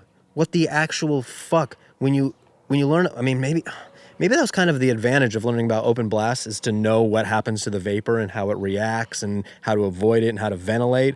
Because when you watch this video and you go, well, they're doing about 30 different things wrong that are really basic things, like let's say that was a sealed room that somehow had ventilation, but this motherfucker is opening a door to the outside room while this dumb motherfucker has a bubbling plate of oil that he's hitting with a heat gun.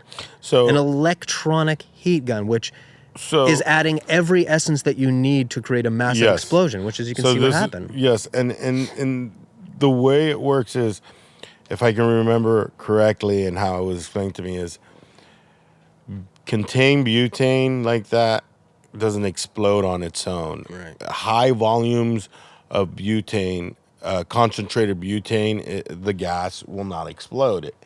You need atmospheric air to combine and give it that oxygen to create, and then a spark. And spark, which was the heat gun in this instance. So that's why when he's doing that, you can see in the video he's doing that for a minute, and there's no explosion until the guy opens up that door, which creates a big, because like when you open it, the window don't just go like this, it just opens up like that. It just whoof, and that's where you see it go boom. And you can see in the video where all the vapor was, because it wasn't just on the plate. It went whoosh. Yes. So that was showing that we've done something similar to what they've done in the video, but not indoors. The idea of like, you can get a specific type of extract like sauce or diamond and lace sauce by not fully reclaiming all your butane while it's in the collection pot. So you'd use your pump to pull it back into your giant tank, and you'd get it down to a pretty viscous oil that wasn't dangerous anymore. But if you want some crazy good sauce, you have to leave a bit more butane in there. And you'll see, like when you have to pour it off into a jar or a pressure chamber if you're doing it properly. Which is how they do it now in little so vessels. It's contained. You're not doing it. So you could actually watch and you just see this butane vapor pour out before the oil.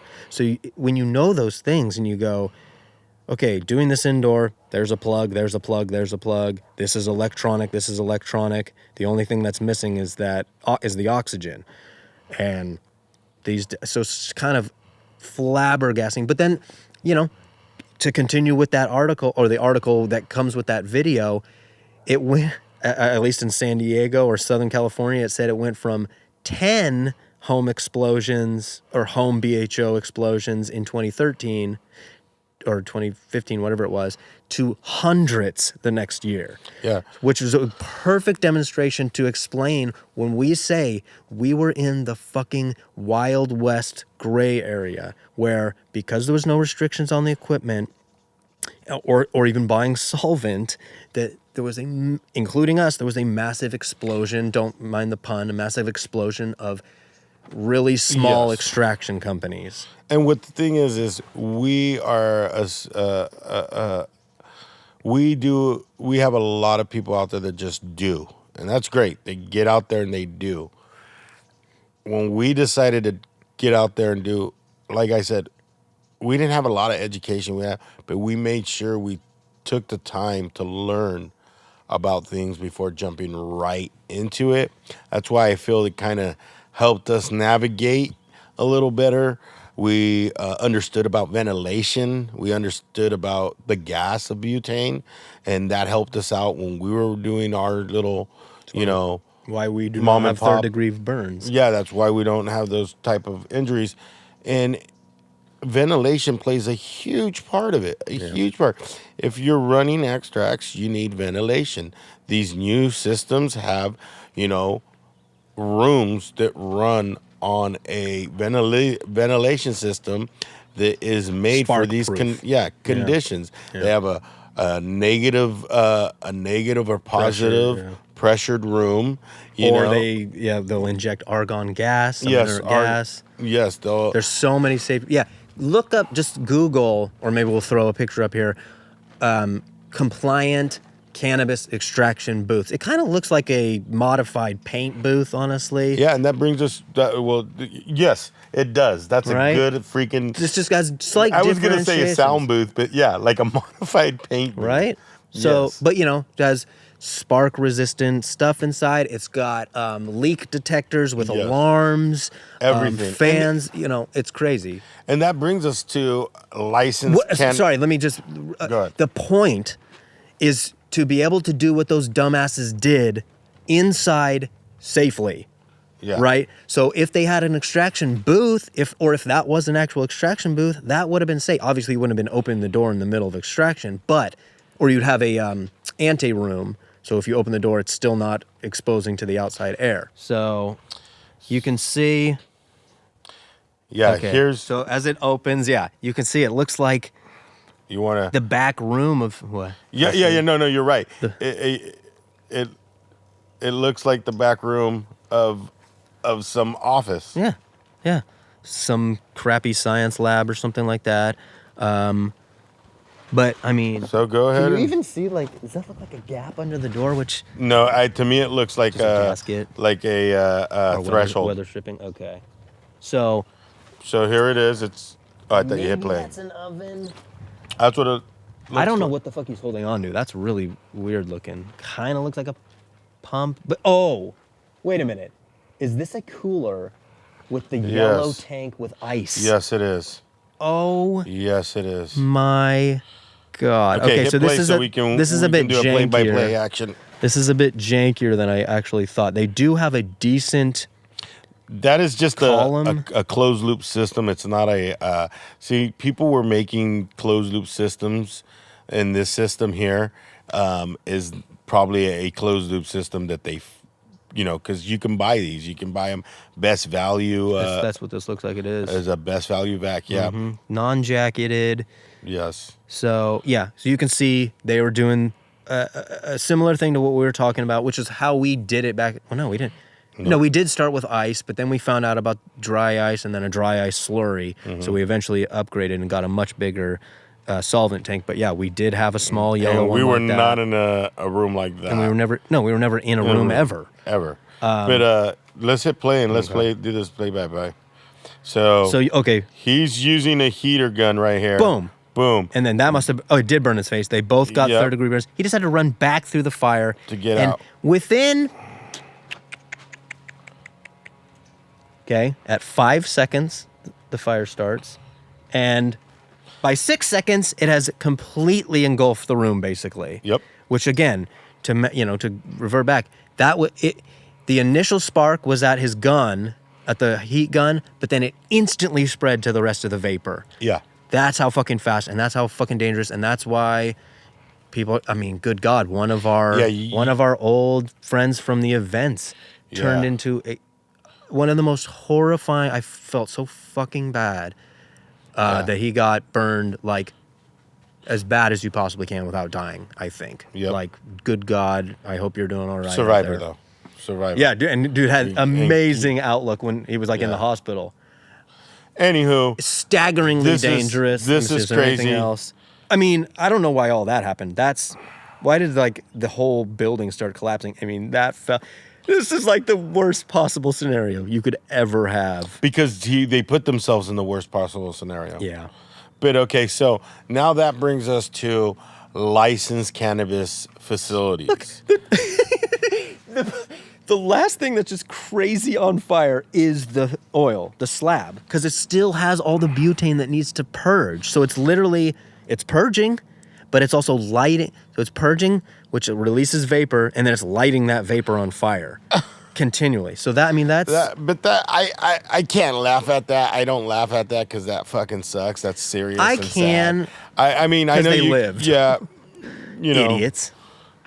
No, it's not funny. It's genuinely not funny. So, it's just scary. Yes. So, like, now coming to these new systems that they have, you have licensed facilities that have extraction booths, actual extraction setups that, you know, come, like we mentioned, you know, in line with, you know, 5 to 10 columns, you know, big batch collectors, you know, they go into different types of vessels.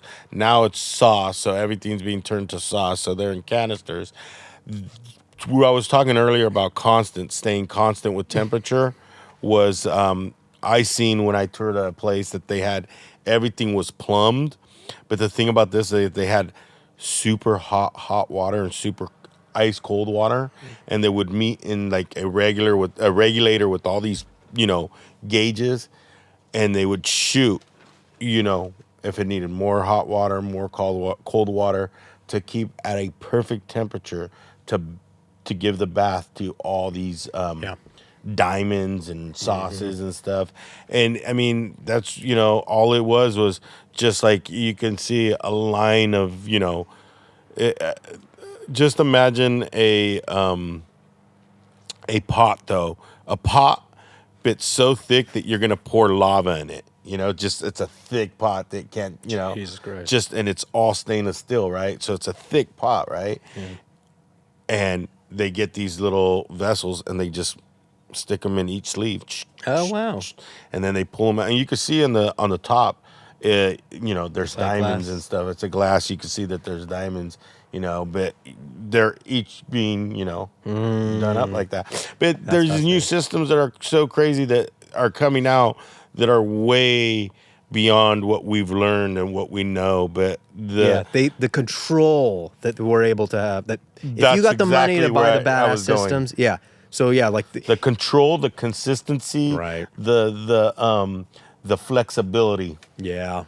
That's what is important, because we've learned all this. I mean, I don't know nothing about like really what it took to, because I mean, I was more in the sales, but I mean, tell them a little bit how sauce became, you know. That was fascinating. That became the new. It's almost like the equivalent of I had a better analogy, but almost like smoking meat versus grilling it. Because I'm not too familiar with smoking, but that takes a lot longer, right? Yes. You're talking hours, if not days? Yes.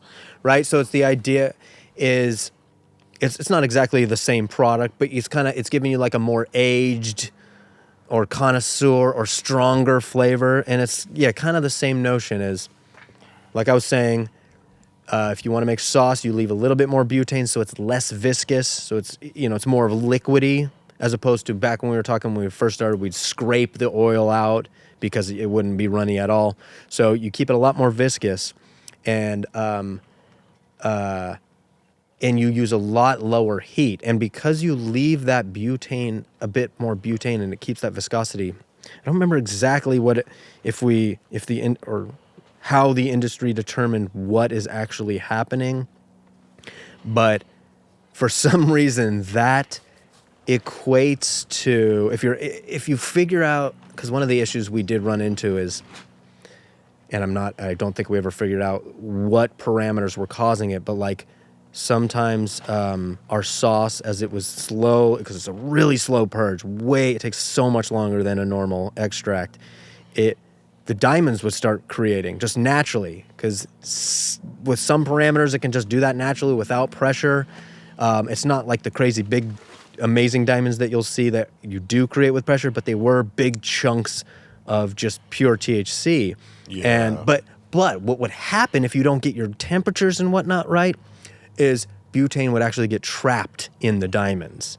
So it was a very interesting, once again, trial and error through doing, okay, what is the right temp? How do we maintain that? Because the weird thing with like griddles or heating mats is it goes up to a certain temp, then it turns off the heater, and then once it goes down to another temp, then it brings it back up. It doesn't keep it constant. So it's this weird thing of like, how do we get that maintained temperature? Actually, the ovens helped a bit, but yeah, but now they know how, and there's specific actual things to make psycho diamonds that look amazing and well crushed formed. diamonds, big, huge chunk of diamonds, everything. But the irony with the diamonds, and so it actually coincides with CO2, ethanol, and basically rosin, and why we didn't really delve into those, which was just it didn't live up to BHO. Yeah, why we didn't go into other things and stayed in BHO? Why didn't we go into, number one, we didn't like CO2. BHO was just the best. It was. It turned out to be good.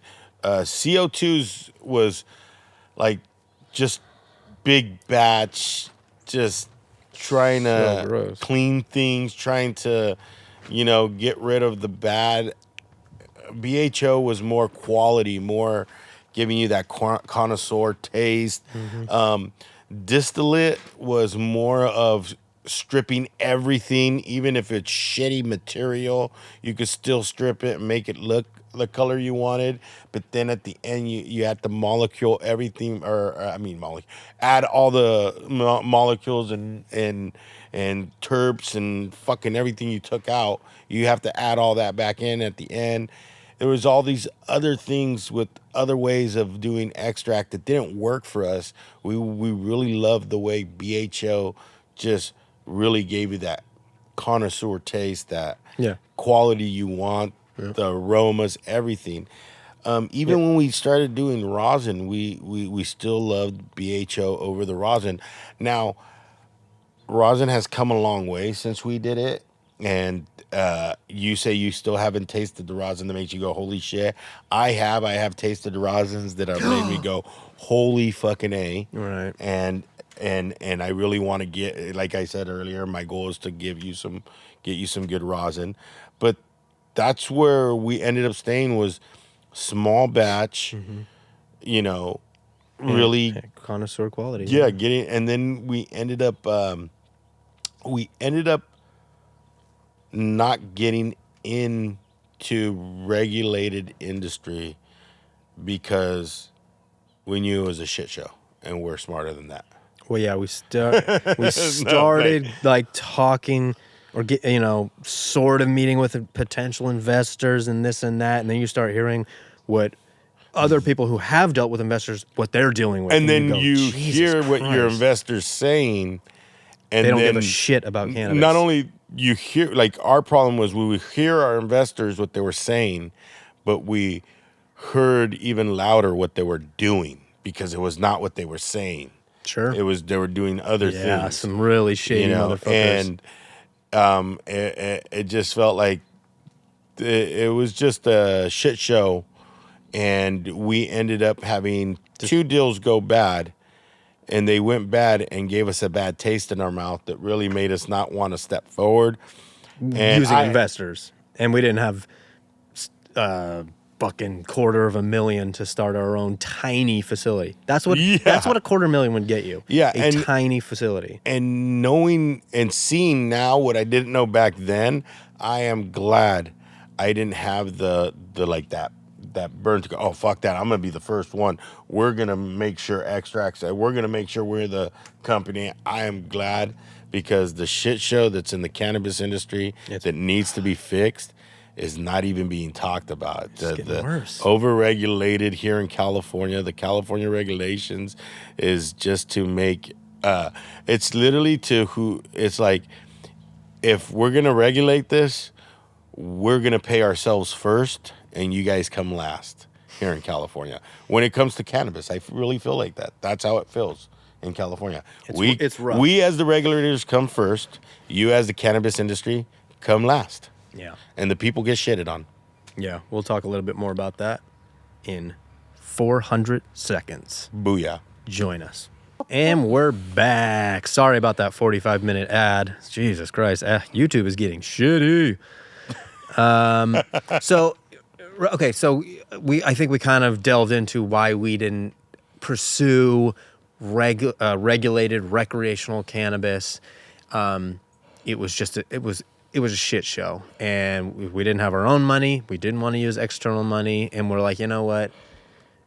We really wanted to do sound stuff. We wanted to do a recording studio, so we kind of that's more so what we do. But we've mixed the two together, and that's why we're here today.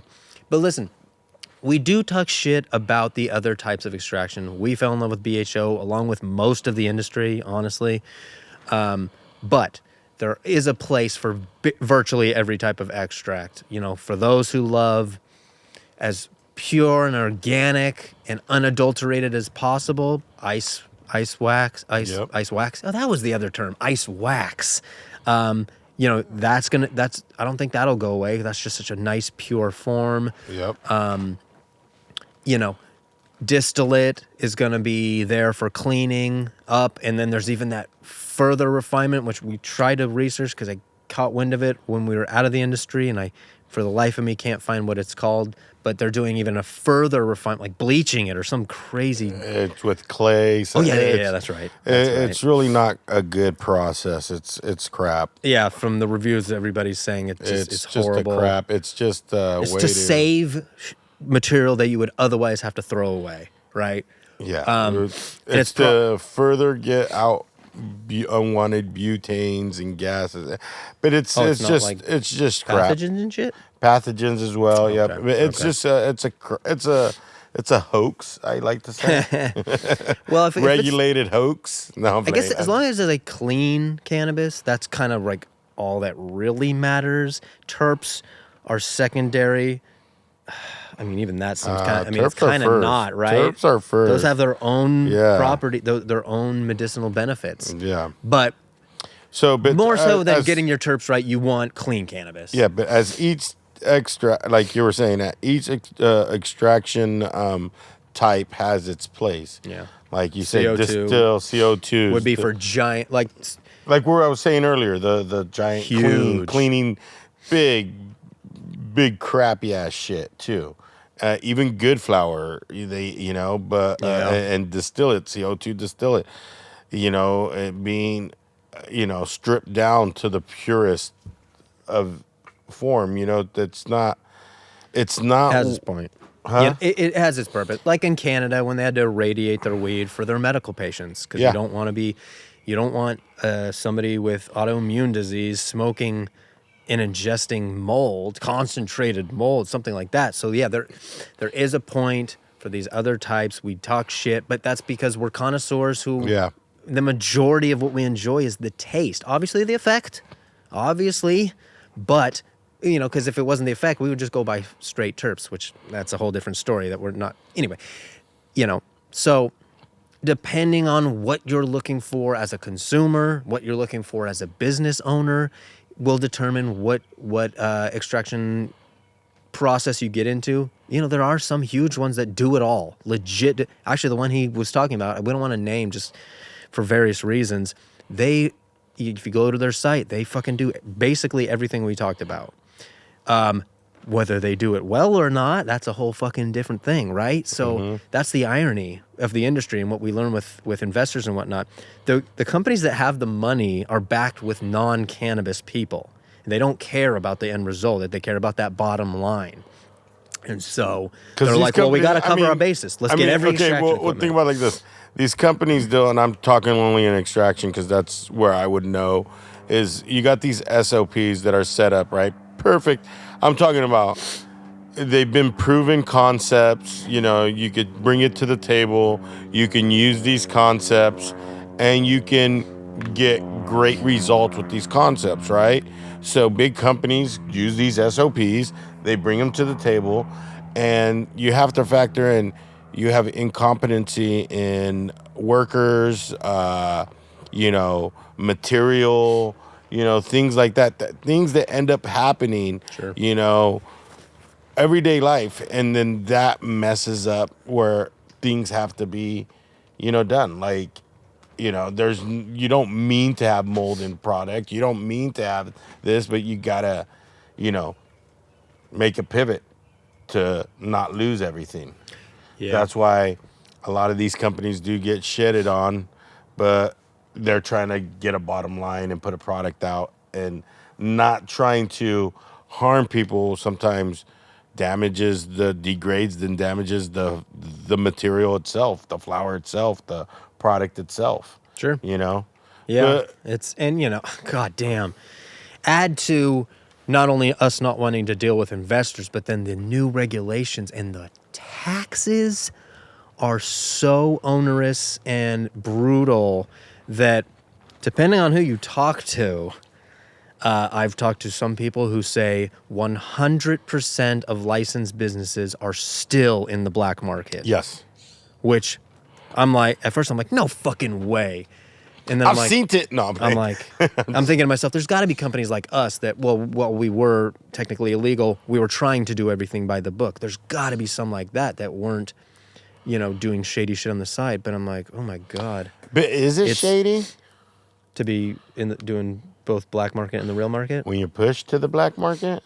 Well, yeah. So, I mean, is it shady? It coincides to what Tim was talking about with taxes putting out shit product. Yeah, but because they're like, we're getting taxed so much, we can't lose out.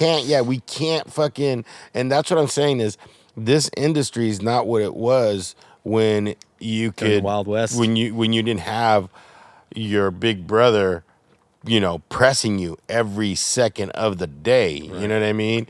With is it true you get taxed? The farmer gets taxed, distribution gets taxed. The manufacturing gets taxed. Yeah. Then after all them taxes, it gets taxed at the dispensary, and after all that tax, 30%. All that tax falls on us with sales tax and crap like that, and California tax. It's unbelievable.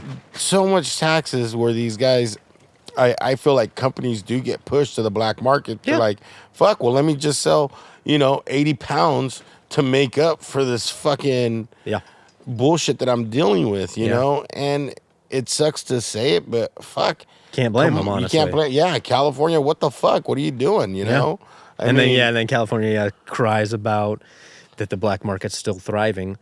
Don't fucking tax that high. Like, I understand safety regulations, fine. Extraction booth, fine. You got to throw down 30 grand or whatever it is for an extraction booth. I know that sucks as an upfront cost, but keep your workers safe. Don't burn down your building.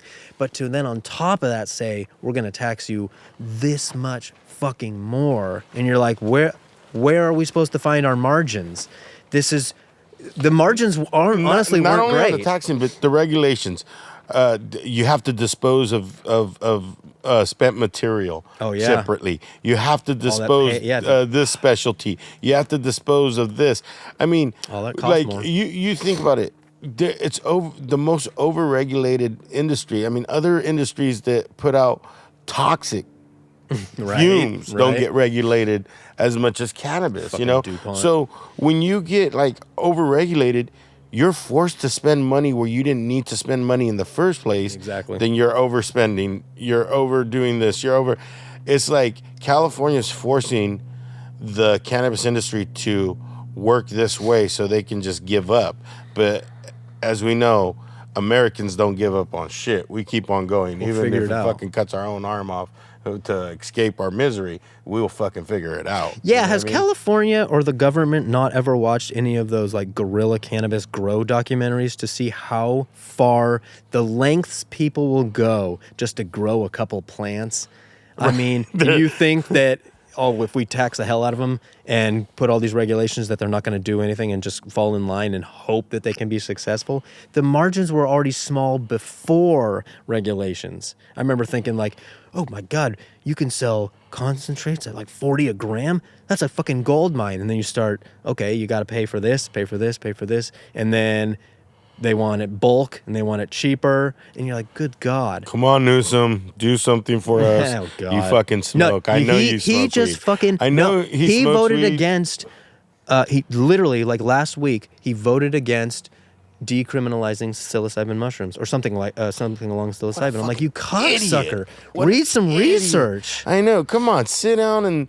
Dude, this guy seems like he reminds me of like the broski, like somebody who just fucking like we're literally like Gavin Newsom's like chilling with us and we're smoking a fat doobie, taking bong rips. He's doing some lines, and we're just having a good time. And he goes, "Hey, hold on real quick, guys." He puts a fucking suit on and then goes and does a fake press conference, then jumps back and parties. That's what he reminds me when I see him. Yeah. And every time he fucking does shit like that, it's like, come on, dude. Yeah, dude. You fucking would microdose every fucking day. Yeah. You look... I don't know if that's... I don't want to slander. Well, I do. I was about to say probably... I did. I said he does fat lines of cocaine off women's asses. Did you just say that? I did. I said Gavin Newsom parties with us. We smoke weed. He's the type of broski that smokes fucking weed with us. Takes a couple bong rips, does a couple lines, and then fucking was I reading while you said that? Did you actually say that? I did say that. Yeah. Excellent. And we're not gonna cut it because if you fucking look it, you know what I mean. But anyhow, did you say that? I'm just saying. Yeah, he does. I love that guy. I'm just saying he's the leader, so I'm gonna blame that motherfucker. Praise great Newsom. one. Praise Seagal and Newsom. Praise Seagal and Newsom. Yeah, Seagal Newsom. Steven. That's a good team. Oh my God, a buddy cop. I don't even know what happened. Okay, we're going off. Anyways, back to what we were talking about. We only have a couple. I mean, we're almost done.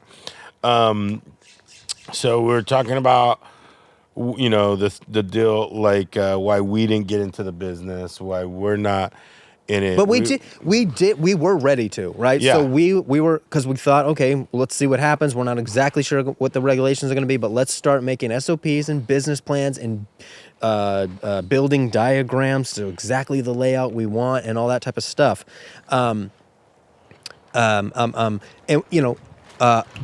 We even wrote out all the individual jobs that we'd need. So that's the other thing. Like if you are looking to potentially start your own extract or you're just looking for information, there's a lot more that goes into it than just getting a tube and blowing butane and then sell. Obviously, like we mentioned, the biggest part is getting your starting material, which that's a whole different world now. Mm-hmm. Because now you can't buy directly from the growers. You got to go through distribution. And so how do you know what's good starting material unless, I suppose, you start visiting grows and say, we're just trying to find out who's got the type of starting material that we like, who's treating it. But now it's a plug and play. Now it's a plug and play. You plug in, you get in with distributions, you get in with other, But think of how amazing it was to be able to do 50-50 splits. Oh, and not have to. That was low. Think of that how was big awesome. of a upfront cost that eliminates.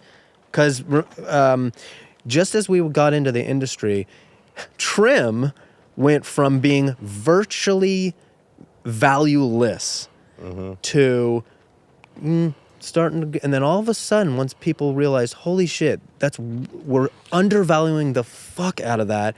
My trim is worth $200 to $500 a pound. Yeah. And so you can't do that anymore. You can't go to distribution and say, we'll give you 50% of our extracts that we make from these 20 Yeah, because what are you going to do with the other 50? You can't sell it. You have to get a license to sell it. See, everything has a license. Everybody has a job. Like when we were going to do this, our thing was we were going to do either turning coffee extracts, taste, or we were going to go white label because we had a passion of putting out great product. That was the bottom line. I didn't jump on board with any other company. I had chances to jump on with 3 nice companies. I didn't because I didn't believe in those companies. I didn't believe in the product. I didn't believe in anything that was being put out. And I can't put my all and be my best if I don't believe in those. And then that's where I felt like I was being pulled more back to doing what we loved, our sound, and things like that nature. But yeah, I didn't feel like if we didn't have enough like belief in the product, the brand, made it really hard, or we couldn't do white labeling ourselves, because that's what was our love, is just doing the extract itself. I mean, that would have been great, just doing a white label, but we couldn't come to an agreement or work with a great investing group that would pull us up to that level. It was always somebody pulling. It was always the investment group that worked with us. I always felt like the different ones was always pulling from us, not pulling us up to a level, but pulling from us so they can become a level. Sure. That's how I felt. Sure. And that's why we went back. But like, if you were to do, like, say we were a white label, we would have to deal with, like you said, material procurement, like somebody grabbing all the material. Someone's got to like almost grade it. Yeah, you got to grade it. Find out how to get grade quality. It. You got to know what's coming in, when it's coming in, how much is coming in, how to process it through. Meaning, like, do you want it shattered? Do you want it buttered? Do you want it? And then how is it going to process through the pipeline of the facility? Because I mean, whether that it's is ovens or chambers. Where we at? How can we fit material in? That all starts there. Then you're going to need people to run admin. Package. There's packaging, which is a motherfucker. There's running. Think about all the different. Like, if you look up. No. You wouldn't package. Distribution packages. Remember, no packaging. So packaging's not in no more. Yes. How do they? Wait a minute. No, I don't think that's right. Don't they send off the packaged product? Because how would they? No, some facilities.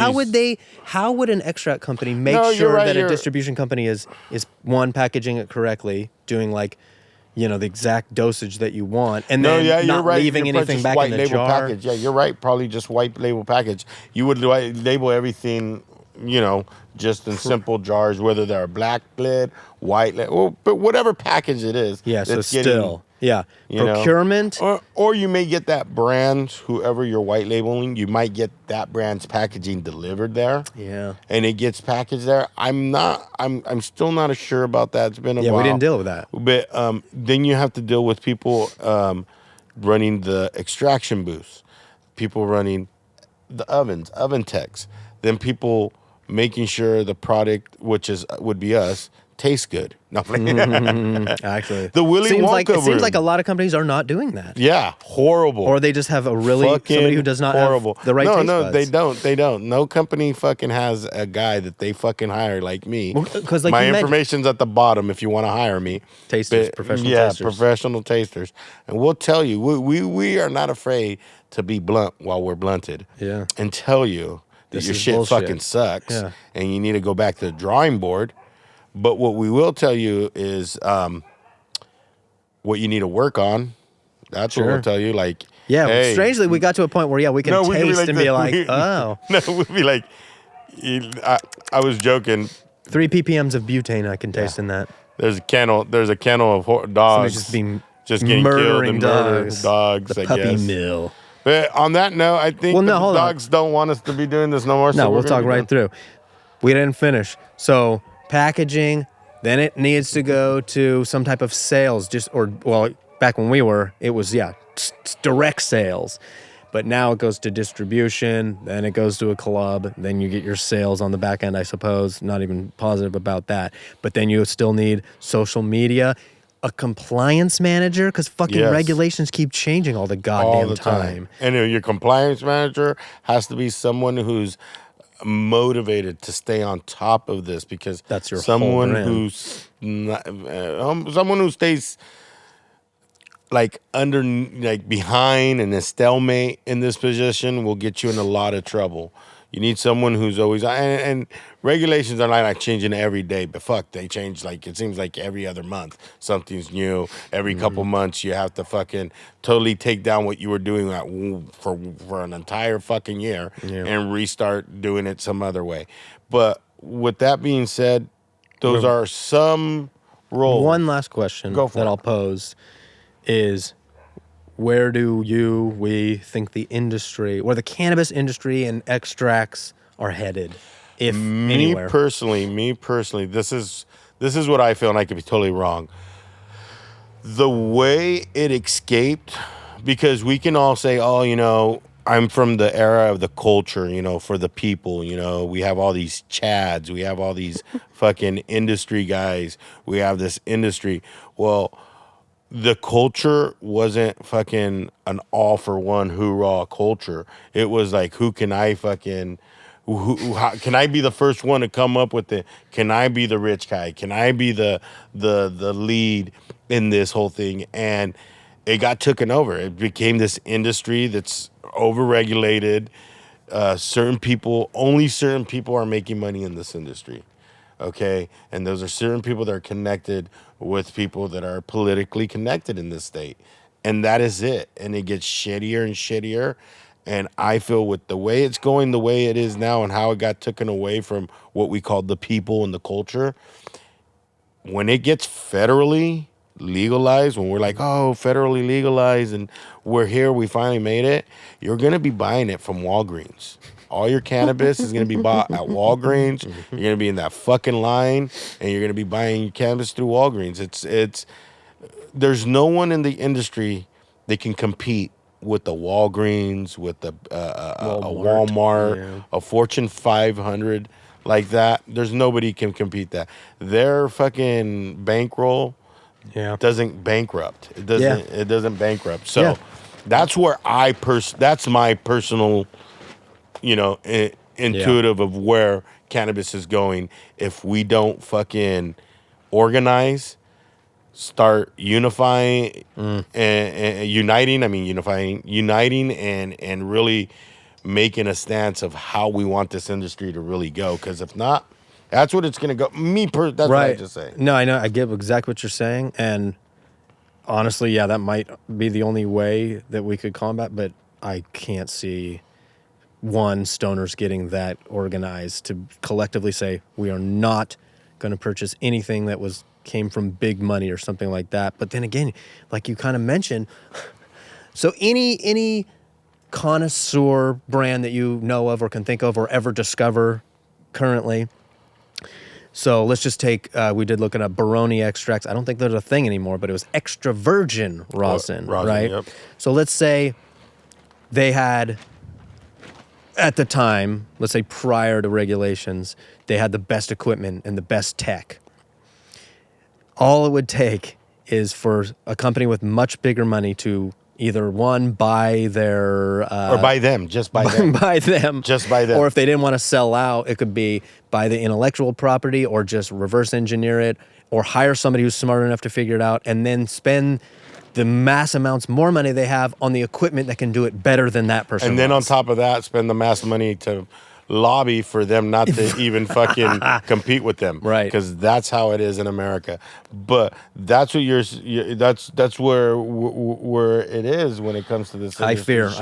As much as I know, I do look forward to federal legalization because I think it's the right way to go. But yeah, how big corporations already have a hold in California, Oregon, Colorado. Do you feel like right now in Canada?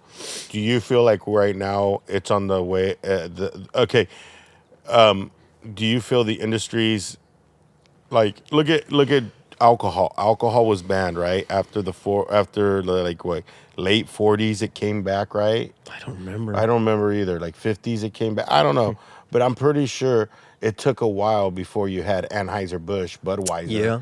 You know. Yeah. I mean, a lot faster than, because I remember, you know, if you think about it, you know, 20 years later, probably, you have all these, you know, King of Budweiser, a beer, Budweiser, Coors Light.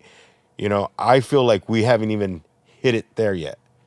You know what I mean? Mm-hmm. We haven't hit it where there's the king of cannabis. Yeah, there's nowhere that's and I feel nationwide. Yeah, and I feel once there's like that because we can't federally, we can't. Right. You're right. We're definitely not there. You're a piece of shit if you're like, oh yeah, I'm only working in California, and oh, I found some of our real legit products in New York. Come on, you're a fucking. Somehow that's black marketed out of your company. Don't be fucking stupid. Don't be naive. Now, like Jungle Boys is doing here 2 different facilities. So it's not California stuff. It's Florida there's stuff. a couple of multi-state brands, but none. Yeah, that was we just are definitely not at Anheuser-Busch. No, we're not there yet. So we still have long time to go. But that's where I see we're going to get to the Anheuser stage. And then we're going to, after that, it's going to die down to back to the craft stage. You know, as long as regulations don't fucking squash them out, right? Because it was already, that's where you make money, is at scale. The bigger batches you do, the more you can run in a shorter amount of time. Yep. That's where you make the money. And that's why you see, go look at Precision Extract, or I'll show it. Their system, you have to have a 5,000 to 8,000 square foot building just for your extraction equipment. There's like a 20-foot ladder to go up to. It's insane. So fucking big. Insane. You're running thousands of pounds a day. We never ran that much in 4 years. Not even fucking close. Not even. So think about that. How the fuck is a tiny craft business supposed to compete, or even slightly? I mean, you can make money. Because I feel like you said, right now, there's no way to compete like that. No. Right now, it's climbed to become Anheuser-Busch. Climbed to become some big conglomerate. Yeah, the company you talked about earlier, they will, as long as they don't let their shitty quality take them down, they will become one of the big guys. The only people are going, oh no, when it federally comes, big tobacco is going to take it over. The only way big tobacco is going to want anything to do with cannabis, mark my words, is if they make tobacco illegal to make. Oh, interesting. That's the only way they'll take over. They make so much fucking money. You know, they still make, somehow these motherfuckers in big tobacco still make way more money than they spend on trying to prove that tobacco don't kill you. That's insane.